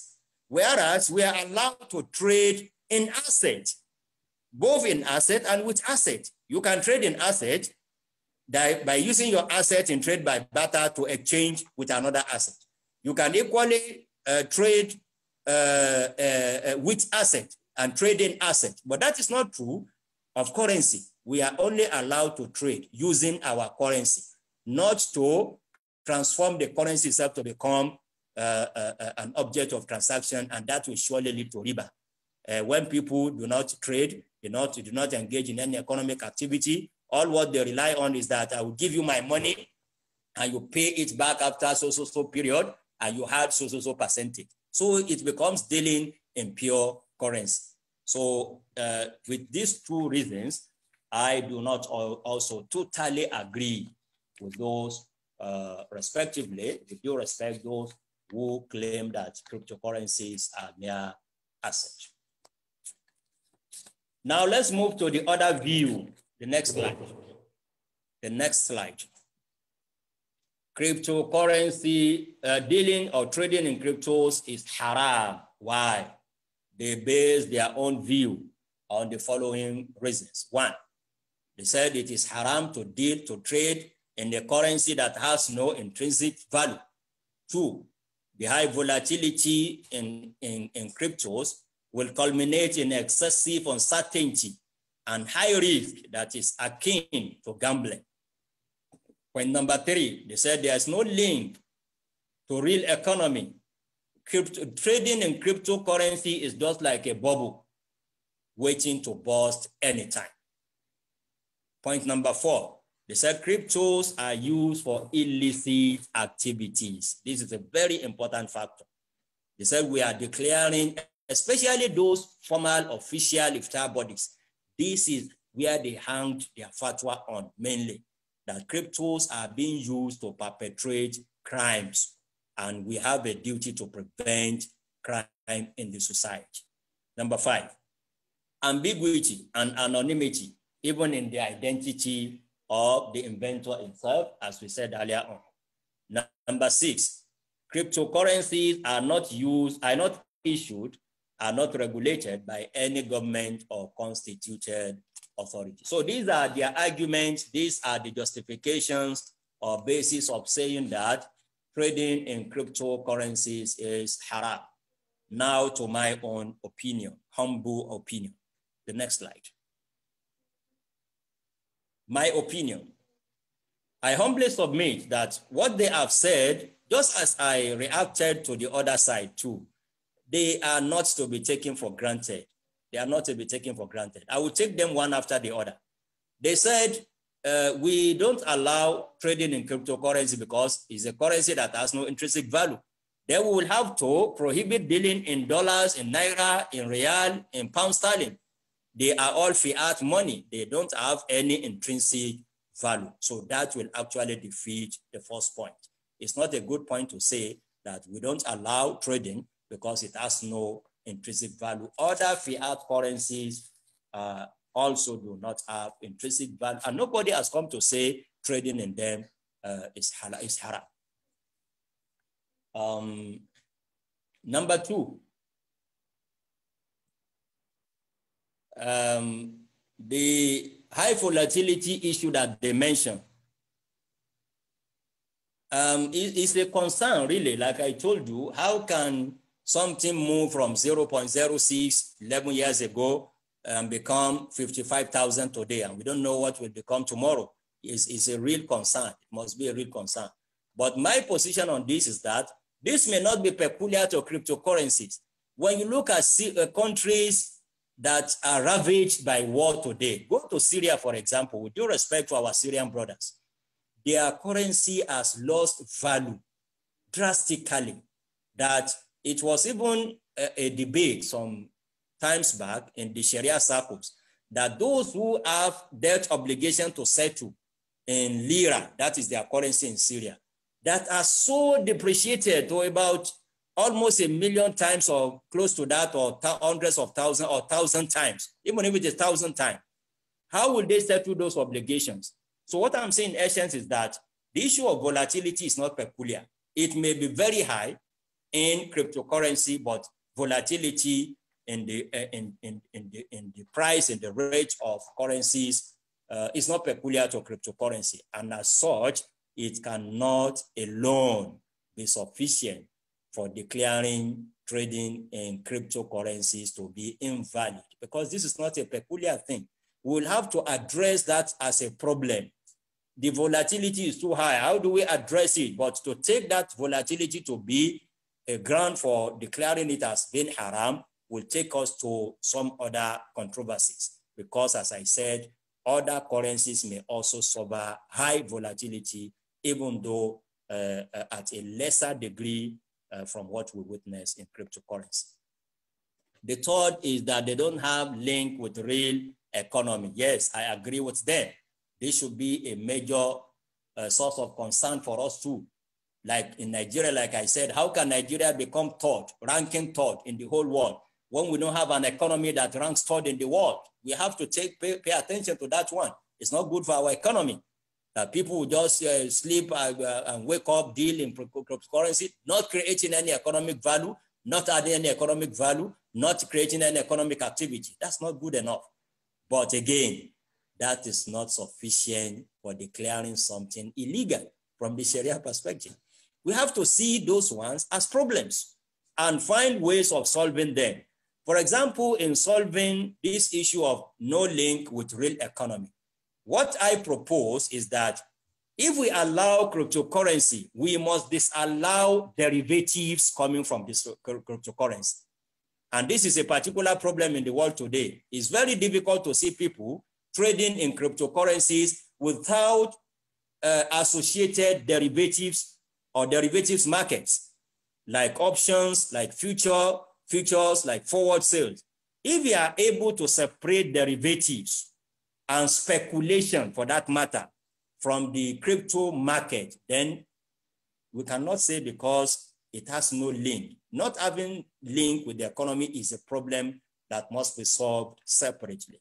So what I'm proposing here is that it's not sufficient for us to declare it illegal because of this element, but you have to look at a solution. And one of those solutions is to not allow people to deal in derivatives because they want to trade in cryptocurrency. I may need to explain to some of my audience what do we mean by derivatives, options, futures, but I will just give one example for you to see clearly the danger in allowing too much derivatives in any market. The problem we had in 2008, 2009, the economic problem that we had then, the recession that followed it, was actually caused mainly because of wide use, very wide, unchecked use of derivatives. To the extent that it was estimated that derivatives market alone around 2009 or so accounted for about 600 trillion US dollars. Imagine, $600 trillion. And when we look at the whole size of the world economy then, it was estimated at just about $60 trillion. We have 60 trillion real economy, and we have 540 fake economy. That's the implication. We are dealing in derivatives to the tune of $600 trillion, whereas the real economic activity was just put at $60 trillion. So this is an example of what we are talking of. It's not good to separate any trading activity from the real economic activity in any society.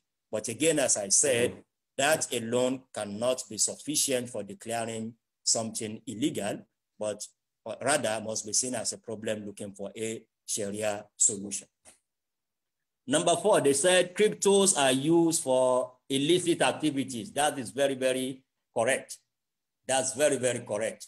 In fact, it was proved that the first years, the first years of trading in cryptocurrency, they were known in black markets. Before people start showing interest, it was people people of the underworld that were using cryptos. That's very true. But the narrative has changed. The narrative has changed, and that is why that one alone cannot be sufficient as a ground of nullity, of invalidity. Because when criminals are using it, yes, but when non-criminals are not using it, we cannot maintain the same rule. We cannot maintain the same rule. And you see in Sharia, we have a rule that says blocking the means, Saddu Dharia. But Saddu Dharia has its own parameters. You cannot say because A may lead to B, then I will disallow A because it may lead.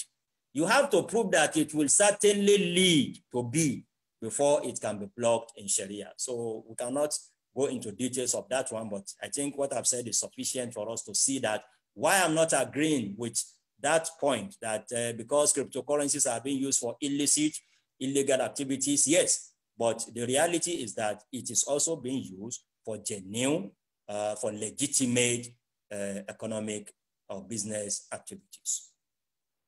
Number 5, the issue of ambiguity and anonymity. Yes, that's a very serious one. It's a very serious one.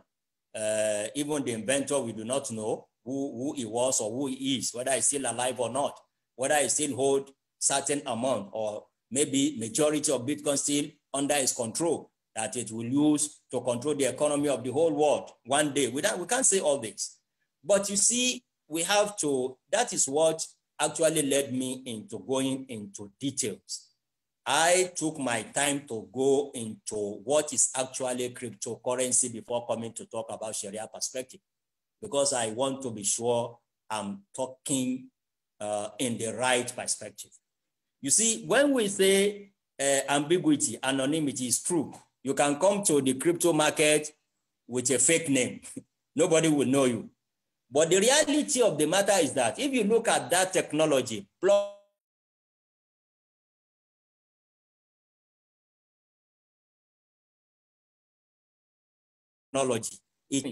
all transactions in the world since inception till today, if you want to trace all transactions, who did what, how many Bitcoin was transferred to whom, even if someone has been using 100 fake names, the blockchain technology will allow us, if we want, to know that all these fake names, 100 fake names, actually belong to just one source.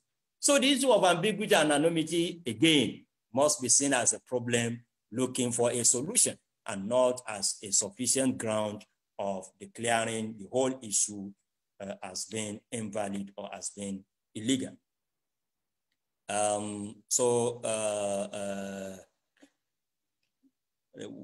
That is number 5. The last one, they said we don't allow trading in cryptos because they are not regulated, they are not issued by a constituted authority. My answer to that one, I do not agree with this one too, just as a lot of researchers and scholars in the world are not agreeing, is the fact that in Sharia, there's nothing that says currency must be issued by a government. Yes, it's good if you have government issuing currencies. Do you know why? Because there are benefits attached to that. One, you will have a clear benchmark. It will be very clear. If Naira is issued and regulated by Central Bank of Nigeria, it will determine the flow. It will determine, it will even control, manage the inflation in the market. So it's good for a government to be the one issuing currency. One of the benefits of when you have a government issuing currencies is that it's a good mechanism for combating counterfeit and fake currencies, that you will have ways of knowing, oh, this is fake dollar, this is fake Naira. It's good. And it will boost the people's confidence. The wide acceptance will be there, otherwise known as Rawaj. But scholars have said hundreds of years ago, if you can guarantee all these benefits in a currency that is issued by a non-governmental entity, it's allowed in Sharia. It's not a rule. It's not a must that government must be the one to issue. Government is issuing because there are a lot of benefit associated with that, but it's a matter of maslaha, public interest, interest of all. If we can have another system that will equally give us clear benchmark, we have that one in crypto. Combat counterfeit, we have that one, at least to a very certain level in blockchain technology. I've told you, they were able to solve the problem of double spending using this same blockchain technology. And it is being widely accepted all over the world now. So you can see that those benefits can also be available even in a currency that is issued by a non-governmental entity. So I think with this, we are done with the first most important issue, trading in cryptocurrency, investing in cryptocurrency market. A minute, please.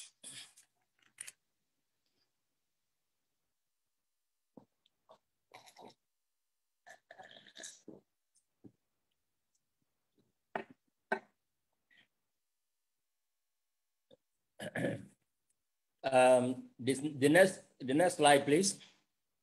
The next one. Sharia issues in mining of cryptos. As I said, what concerns majority of my audience today, I know, is what I've just finished. They want to trade, they want to invest. I'm through with that one. I'm still coming to my conclusion and recommendation, but I've expressed clearly my own opinions and given the juristic opinions of other scholars as well. The second issue, like I told you, classification of my discussion of Sharia issues into three. We are on the second one now, mining. This one affects a very small, insignificant percentage of people I know. Those who have the capacity of mining. There are very few in the world today because it requires, like I told you, it requires very sophisticated computers. It requires very high amount of electricity to be consumed. So not everyone will be able to come to the mining market. But Sharia is a way of life. It must have a say in everything. And that is why we must also take the issue of mining from the Sharia perspective. I've said in the beginning of this presentation that we have two processes, two ways of mining. Proof of work, POW, and proof of stake. As far as proof of work is concerned, it is 100% halal. As far as proof of work is concerned, it is halal based on the rule of Ja'ala. What do we call Ja'ala in Sharia?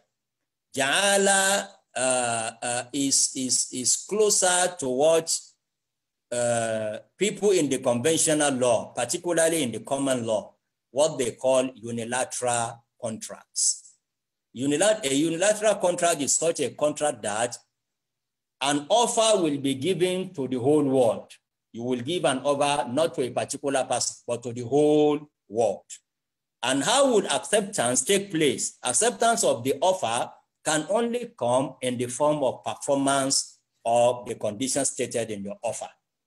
For instance, if you say, I have lost my wristwatch, and whoever is able to bring it back to me, I don't know where I misplaced my wristwatch, for example, but I'm willing to pay $1,000 for anybody that is able to bring back my wristwatch.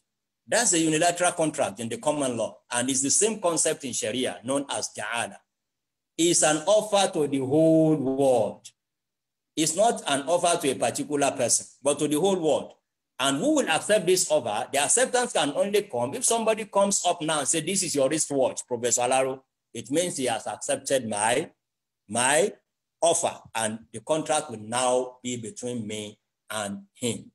The same thing goes with the rule of ja'ala. Ja'ala is a case where you will just give an offer to the whole world that who can do this, I will give him so. And if he successfully does it, you have to give him what you have promised. This is what we call ja'ala in Sharia, and the Sharia basis for that one is even in Al-Quran Al-Kareem. In Surah Yusuf, chapter 12 of Al-Quran Al-Kareem, Allah says, narrating the story of Yusuf and his brothers, قَالُوا نَفْقِدُ سُوَاعَ الْمَلِكِ وَلِمَنْ جَاءَ بِهِ حِمْلُ بَعِيرٍ وَأَنَا بِهِ زَعِيمٌ. وَلِمَنْ جَاءَ بِهِ حِمْلُ بَعِيرٍ وَأَنَا بِهِ زَعِيمٌ. That is the verse, that is the authority relied upon in Sharia to legalize unilateral contract or ja'ala.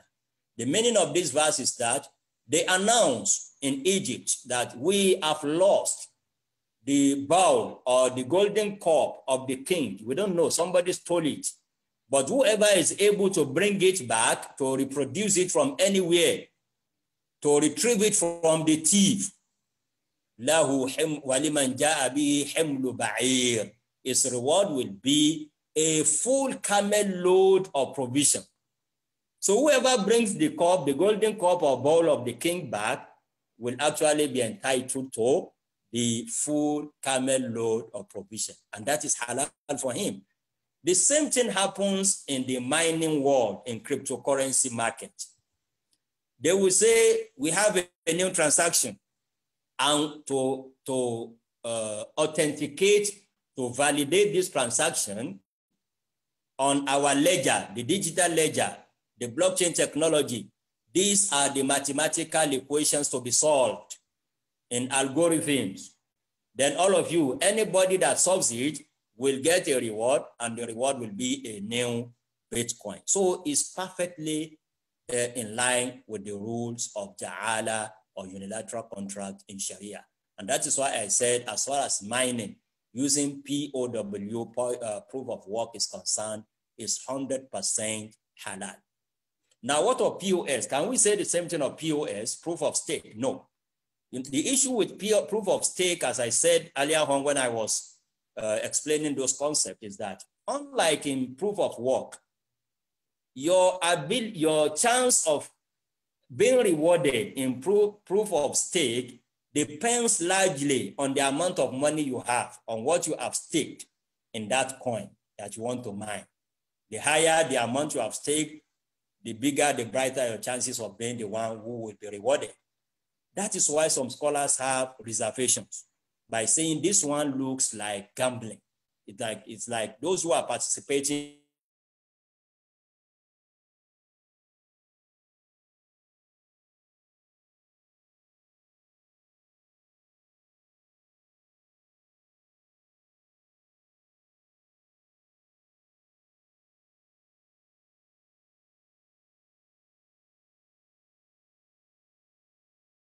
scholars, some jurists, prominent jurists in the world, are saying this is the reason why they are saying POS, that is proof of stake, as a way of mining cryptocurrency, is haram because it looks like a gambling exercise. But I have an objection to that one too. I have a different opinion. And this opinion is was also expressed by Dr. Abdul-Bari Mishal that I mentioned a short while ago, who is the director of Islamic Economic Forum, to which I also belong. Our opinion is as simple as this, that look, the gambling that is haram in Sharia is very clear, is that when the reward is coming from the parties themselves, the two of us, we say you will bring 1,000, I will bring 1,000. If I win, I will take the whole 2,000. If you win, you take the whole 2,000. This is the gambling that is haram, totally haram, whether we are 200, 400 or more. Just like in the telecom, in the telephone sector now, they will say call with so amount of money, and if all of you, hundreds of you, use different amount of money to call, they will now package and take a portion of it to give to just one of you. That's gambling, it's haram. But that is not true when we consider critically, when we look in depth into what happens in the proof of stake process of mining. The reward is not coming from the parties themselves. The reward is coming from a third party. You stake money, but at the end of the day, Bitcoin does not belong to you. Bitcoin will come from a third party. And that is why, in our opinion, that if that is true, then we cannot say that POS or proof of stake mining process looks like a gambling exercise, and Allah knows best.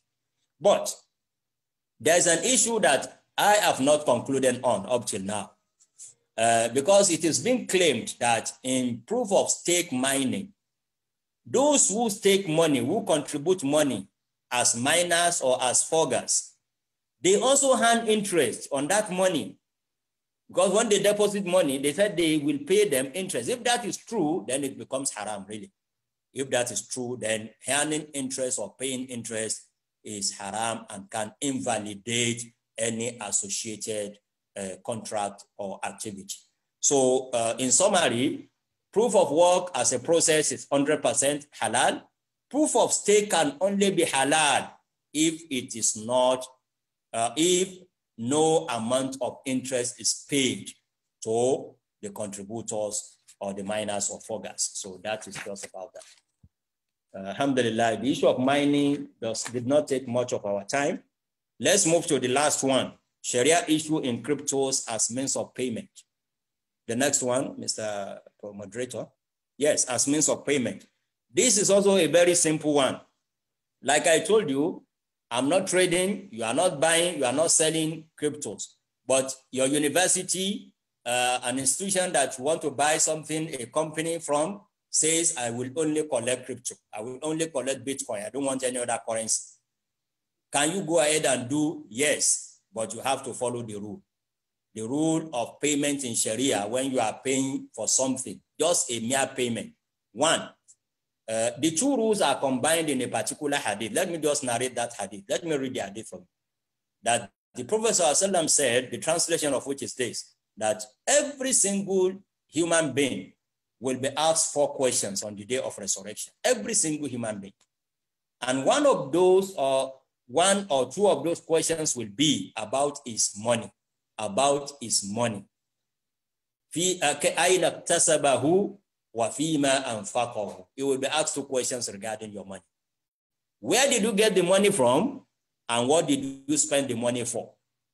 These are the 2 rules that will govern our activities in relation to using cryptocurrencies, and in fact, any other currency for that matter, as means of payment. We will look into how you procure your cryptocurrency. You hack into anonymous computer and you are able to steal from his wallet, e-wallet, if that is possible. Although in blockchain technology, like I said, it's difficult. It's almost impossible. But let us assume it is possible for people. They can hack into wallets if they cannot hack into the main protocol, the main blockchain technology. But you have your own wallet in where you store your own holdings of cryptos in. Some people may be able to hack into that and steal a lot of money from you. So that is the first rule. If you want to use crypto to buy something, it must not be from a haram source. You cannot hack into another man's wallet and steal, then use that one to buy and think that that's what you are doing is permitted. It's not. So that is the first rule. Allah will ask you, where did you get your money? Then the second rule, the second question is, what did you use the money for? That applies to using cryptos as means of exchange as well. When a casino or anything that is halal, a casino industry, a betting company says, if you want to bet, if you want to do this, you have to pay in crypto. And you go on to pay using crypto. That is a haram activity.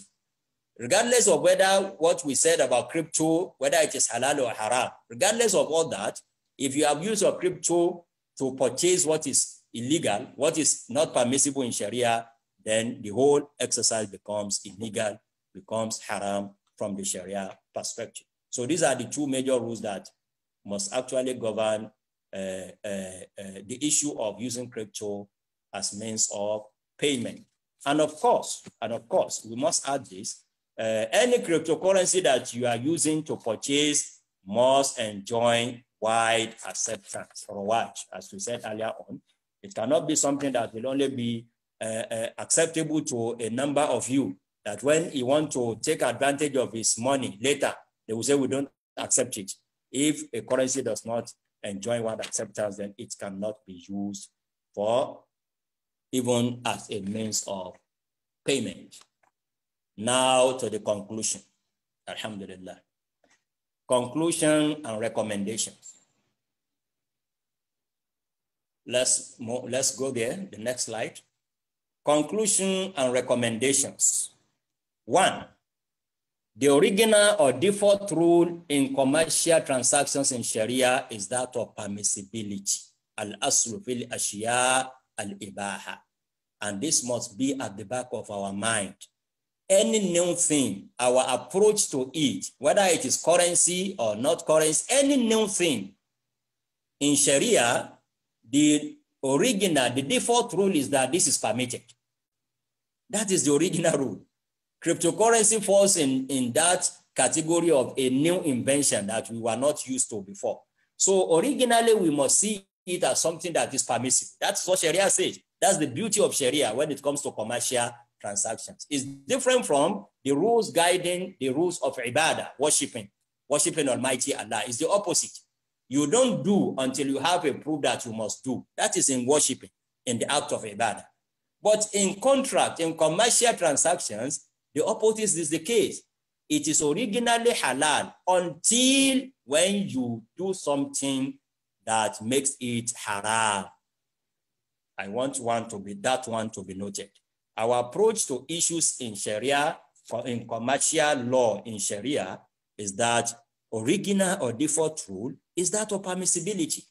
But that permissibility may be removed, may be taken away if you perpetrate something that will now render the activity or the contract as becoming illegal or invalid. Number 2, most of the concerns raised about cryptos do not affect the technology itself. That's my conclusion.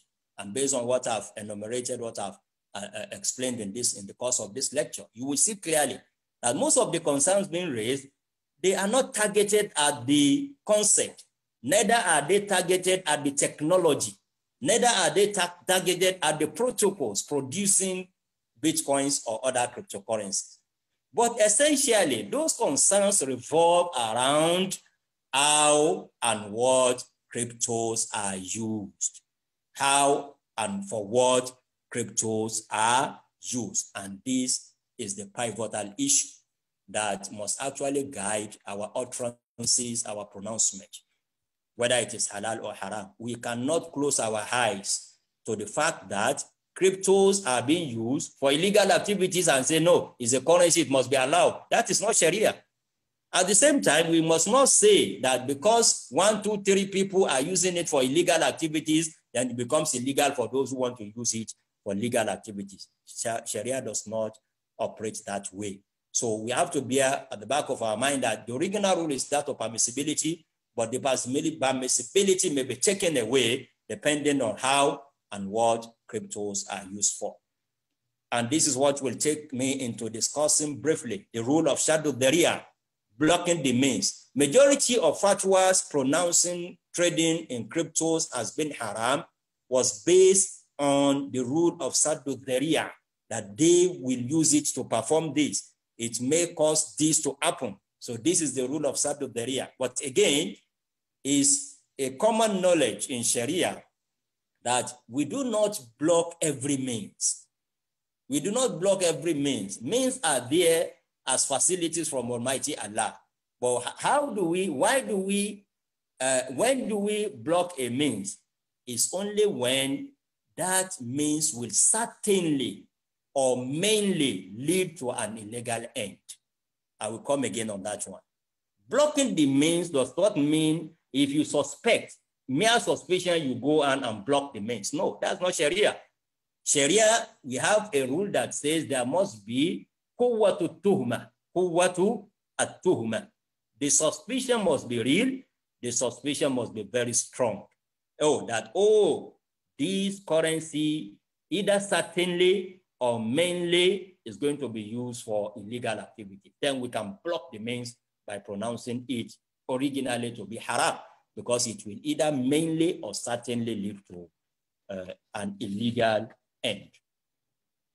Also, one of those rules that you must bear in mind, whoever is in the position of pronouncing on the status of cryptos in Islam, we must bear in mind the rule of maslaha and mafsada is a rule of Sharia. That is, we always weigh, especially when we don't have clear-cut Sharia injunctions. Like in this case, we don't have any ayah or hadith to say crypto is halal or haram. So we resort to other mechanisms. One of those mechanisms is to weigh between the benefits and harms involved, embedded in the activities surrounding crypto markets and crypto trading. We have to look, every country will have to look at the benefit and harms. Then the Sharia says, if you have more benefit, you say it is halal. If you have more harms, you don't hesitate to declare it as being haram. And even when it can be both. It can bring benefit, it may cause harm. Sharia says you give priority to prevention of harm before realization of benefit. So this should be a parameter that anybody that is considering, that is pronouncing on the status of crypto must also take account of. Governments and monetary authorities, this is now a recommendation. Government and monetary authorities are therefore advised to critically look into the pros and cons of cryptocurrencies and thereafter take a decision as to, 1, whether to allow it, 2, whether to disallow it. A third option may be to introduce some levels of regulation to crypto-related activities.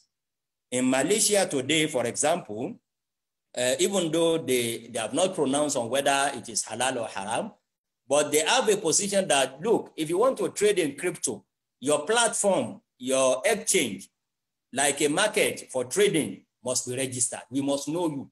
Those of you that are dealing, the platform that we are using must not be anonymous. This is a level of regulation that could be a third option for a country that does not want to disallow. Based on what I've said, Sharia must be considered. Al-maslaha, al-mafsada, weighing between harms and benefit must be considered. Then they take an option.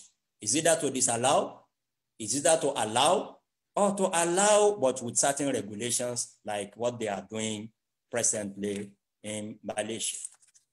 Another recommendation: excessive trading in crypto without creating any real economic activity is not healthy for a nation's economy. I'm directing this particularly to my country, Nigeria.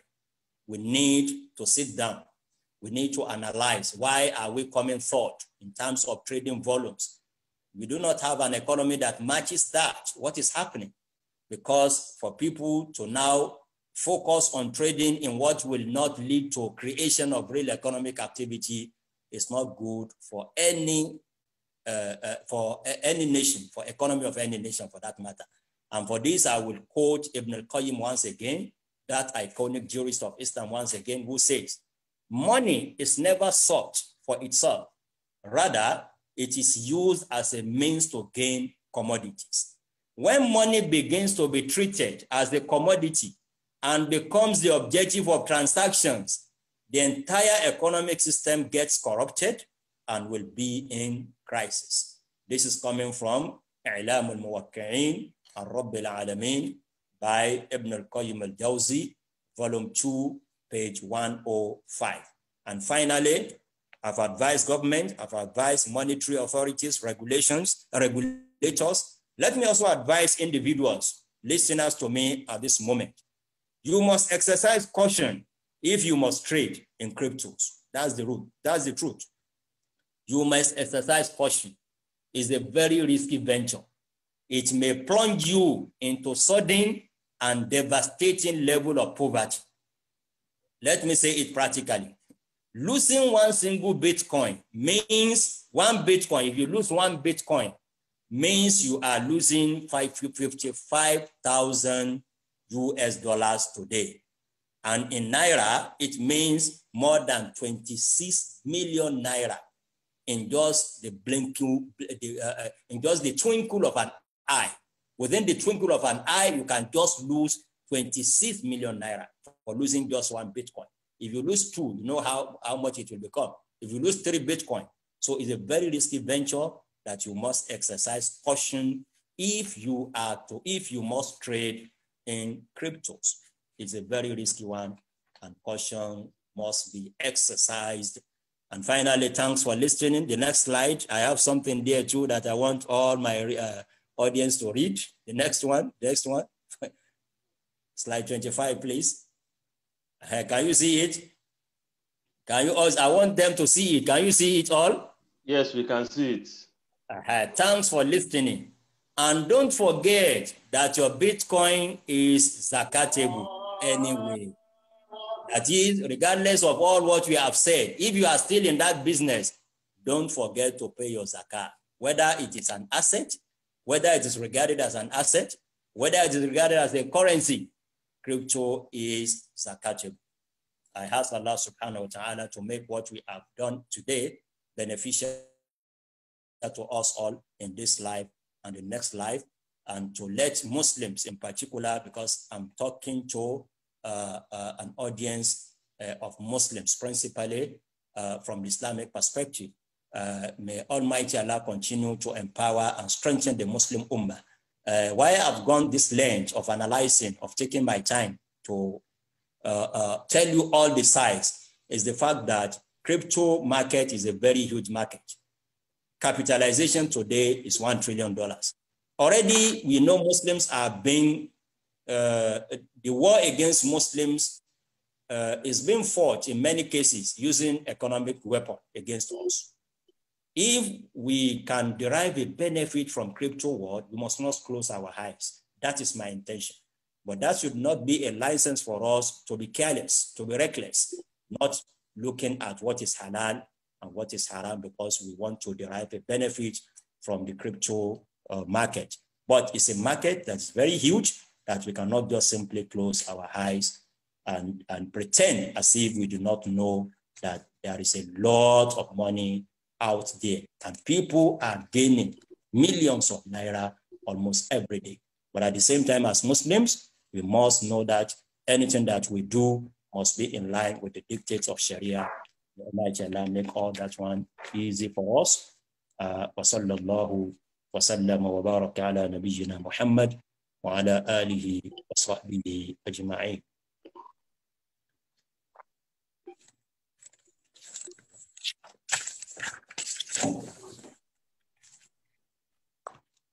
Naam, alhamdulillah rabbil alameen. We thank the professor for that beautiful presentation, and we hope he has dealt with the topic academically. And my fear is that the presentation is not presented in such a way that we can say yes or no, but it has dealt with topic in such a way that he has examined the technological involvement in the technology of a cryptocurrency itself. And not only that, he began with definitions of terms and terminologies for us to know exactly what it is and also referred to historical emergence of a cryptocurrency. And again, he was like trying to let us understand that the technology itself is not haram or is not bad in itself. But the question is, what are the means or what you want to use the technology to achieve? What do you want to trade? And what is the source of the money or the resources you want to use to trade?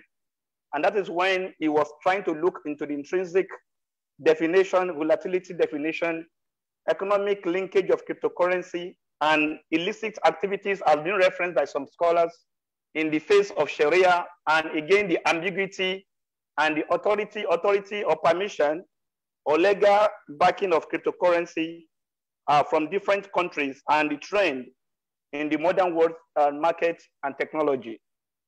And again, he was trying to link us to what the Sharia issue as regards the mining and means of payment of payment by using cryptocurrency in such a way that what is the means with which you want to pay for whatever transaction and what is the transaction you want to pay for.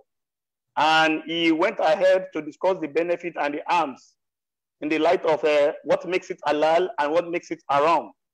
And he concluded by giving different advisory opinions to government to look into the pros and cons of cryptocurrency, the decision to be made by making it halal, legal or illegal with reference to the transaction using cryptocurrency, the appropriate regulation and sanitation to be put in place, and also what is the economic base with which we have to look deeply into cryptocurrency, especially the emergent world market advancement and evolvement. So on this, we have to open the floor for concern and question and answer section, and this is going to take us around maybe 30 minutes from the schedule that we're having here. Sorry, and Mr. again, Moderator. Sorry for interruption. Okay. Sorry, I have a meeting starting at exactly 1:30. Okay. And I must observe my Zuhr before that meeting. So I will suggest that we take a maximum of 10 minutes. Okay. Or minimum of 5. Thank you. Okay. Thank you very much. So we have heard what the Prof recommended. Let us minimize or trying to summarize our questions. And if the lecture can take care of our questions, we promise you to share the recorded version of the lecture, inshallah, Allah permits. So, but let us try to see how to summarize our question. Let us just signify by raising our hand using the icon under our Zoom. You see an icon that says reactions. When you look at the reaction, then you can just click, you can raise your hand, then you can be given a number. So it's like when Prof was talking about the permissibility. We have several hands raised up now. Some hands are already in a hop, maybe inadvertently. Maybe all hands have to be down first, so as not to be confused. I have seen some hand hop even before the time for section and answer. So let all hands be down. Allah Itamza, put down your hands. Anusilafiaji, your hand down, please. Let all your hands down first. Thank you. Thank you. Now you can read. Please, all hands. Okay, now we can raise our hands. Okay, so the first hand that is up is... I think we cannot manage these hands. A lot of hands are up. What I have to just do, maybe I have to do, I don't know anybody by name. Maybe we can type our questions in the chat. Okay, better. Yes. Let us use the chat our questions. Yes, to type our questions. Maybe some of the questions are the same. Yes. So you can easily just merge it together and ask at once. Please let us do that in 2 minutes. Type your question in the chat room. Then from there, we can take it up. Like somebody was saying that is the issue of the cryptocurrencies, like somebody asking in Nigeria, that is it good for a Muslim to have an hotel? You know, it's a kind of a question that somebody who has never been to another place might look the hotel as a place, oh, how can a Muslim have an hotel? But you'll be surprised that you come to Saudi Arabia here, you're going to sleep in a hotel all throughout your Umrah. So, but which type of hotel? That is why sometimes the location and where we have could define what the scholar will legislate as regards the permissibility or impermissibility of a particular matter.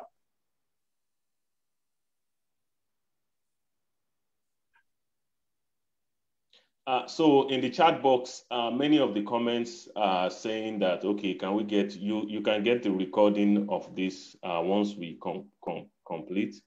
If we have any questions, just type it out. I'm seeing a lot of things in the chat. There's no direct. I think maybe Ibrahim Hussein can manage that. Yes, there's no direct question yet. Okay, no technical questions. No technical question related to Islamic law. But can I buy cryptocurrency with the intention of selling it in future? Of course, answered. And that is my maybe perhaps he has to answer this. Most of the questions, maybe the prof has to of the presentation. Yes, most of the questions are dealt with in the presentation. Okay. Okay, except paying zakat on crypto. Yeah, that was the last statement I made. That was the last statement. So is the zakat going to also be paid in crypto, or is it going to be paid in other currency?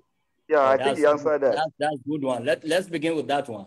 Yes. If you have your crypto and you want to pay zakat on it, first and foremost, you must know that zakat is payable from the same form of money out of which you have to pay zakat. If it is Bitcoin, it's 2.5% of your Bitcoin holdings. Since cryptocurrencies, alhamdulillah, they are not physical currencies. They are virtual currencies. They can only be translated into its equivalent in another currency. Now, for example, if you hold just one currency, one Bitcoin, it means you have 55,000 US dollars. It means in Naira, you have more than 26 million Naira. So in your currency, just calculate 2.5 of what you hold and pay zakat with that one. Simple. Not necessarily with Bitcoin. Okay, a follow-up quickly to that. Someone posted, can we pay zakat on something that is haram? No, because that requires a long answer, but let me say it in summary. In Sharia, zakah is only payable on what you own. It's only payable on what you own. And illegal money, you don't own it in Sharia. You are only holding it for somebody else. If you don't release it in this world, it will be taken in an alternative way from you on the day of resurrection. So it's in your best interest to get rid of haram money or illegal money at your disposal. But that is what informed the position of jurists on payment of zakat on haram money, because haram money does not belong to you, and you only pay zakat based on what you own. A follow-up question to that. A number of people have said that they've learned from other lectures that forex trading itself is haram. I've answered that question. Yes, forex trading as a rule. I recited the hadith of Ibadah. Simply, there are two rules. If it is the same currency, then there are two rules. It must be exchanged at par, and it must be on the spot. But if you are changing different currencies with one another, then there is one rule to be followed, and that is the rule of on the spot. You can exchange a Naira, a dollar to 500 or to 300, a Real to 100, based on your agreement, but it must be on the spot. You give the counterpart money, and the counter value is also received instantly. Follow up to that, sir. Compare that with stock trading. Stock trading means buying and selling of shares. Yes. This one also requires a long answer, because when we talk of shares, Sharia will ask you a question: which shares? Shares of which company? So if shares if a company is producing what is illegal, haram, a brewery, for example, you cannot buy the shares of a brewery, and you cannot even trade in shares of a brewery at the capital market. So it all depends on what the shares represent. Shares are mere representations of assets. We will look into that asset that is being represented by your shares, and that will largely determine the status, whether it is halal or haram. Okay, another question here, sir. I said, can Prof kindly clarify speculative trading and hoarding as it deals with cryptocurrency trading? That the reason maybe they are holding on to the crypto is to sell it later. Is that one allowed? You see, the rule of hoarding in Sharia, we need to understand this. According to Sa'id ibn al-Musayyib, rahimahullah, is the one who narrated that hadith, that the Prophet ﷺ said, "La yahtakiru illa khatu." No one will hoard commodities except someone who is in a plain error. Is in a plain error. Is another way of saying it is sinful to hoard. But what do we mean by hoarding that is prohibited in Sharia? This is where some people are mixing things up. Hoarding is prohibited because of what it leads to in terms of injury, in terms of harm on the society. If a good example, a practical example in the Nigerian context, a filling station that has in stock hundreds or thousands of liters of petroleum product, because he speculates that tomorrow the government will increase or the price will go up, he already has in stock, he doesn't lose anything. He bought at 140, selling at 160 per liter. But because he is speculating that, oh, it's going to be 200, it's going to be 300, and closes the station, claiming that there's nothing in stock. I don't have. That is hoarding that is prohibited because it is deliberately causing harm and injury to the society. But from another perspective, we have something that is in abundance in the society. For example, this is a period of mango or any fruit for that matter. I can decide that, oh, people have them in abundance in the market. So if I don't sell mine, nobody is hurt. Nobody is being harmed. If I choose not to sell mine, that I will wait for some time for the price to appreciate, then I will sell. I'm not causing any harm to the society. That is not the kind of hoarding that is allowed. Based on this one, you have to look. They said, can we buy that crypto with the intention of selling in future? That is what I've said. If your intention of selling in future does not lead to any harm, it's not that people are badly in need of cryptos, then you hold your own that if they don't see, I will tell them my price and they must pay. Like the typical example of a filling station that I told you of. But to be honest, hoarding, buying crypto with the intention of selling tomorrow is not the type of hoarding that is haram in Sharia. Because crypto is not it's not desperately, nobody is desperately in need of crypto to survive. Are you getting me? We are getting you, sir. So that is the difference. A lot of people have asked, can they get the recording, which we can do? Can they get the slides? Can those slides be shared? Well, I've already sent the slide to one of you, Brother Demola, I think. Yes. Maybe you are only asking for my authority to share. Yes, so sir, the authority is given. To share. Yes. The permission is given. Thank you, sir. Let me see any more questions. Yeah, somebody is saying that is trying to develop Islamic compliant cryptocurrency.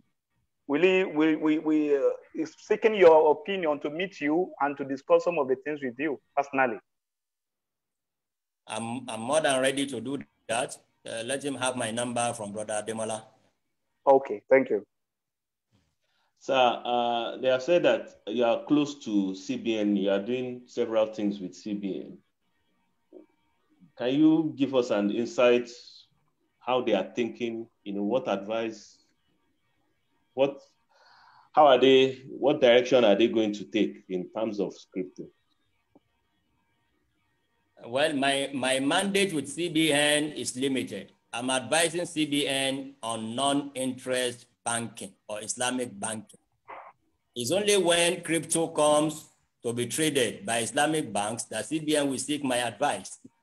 But outside that, I cannot talk on behalf of CBN.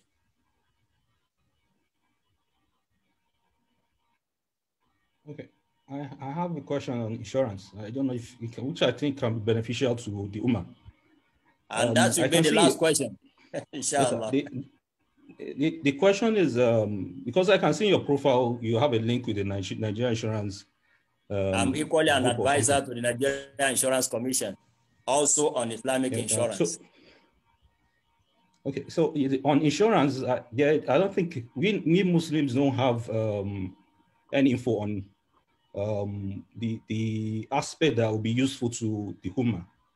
So I think if you can actually share those information with us here, the opportunities that are open for Muslims and how we can actually access it, it would be very, very good.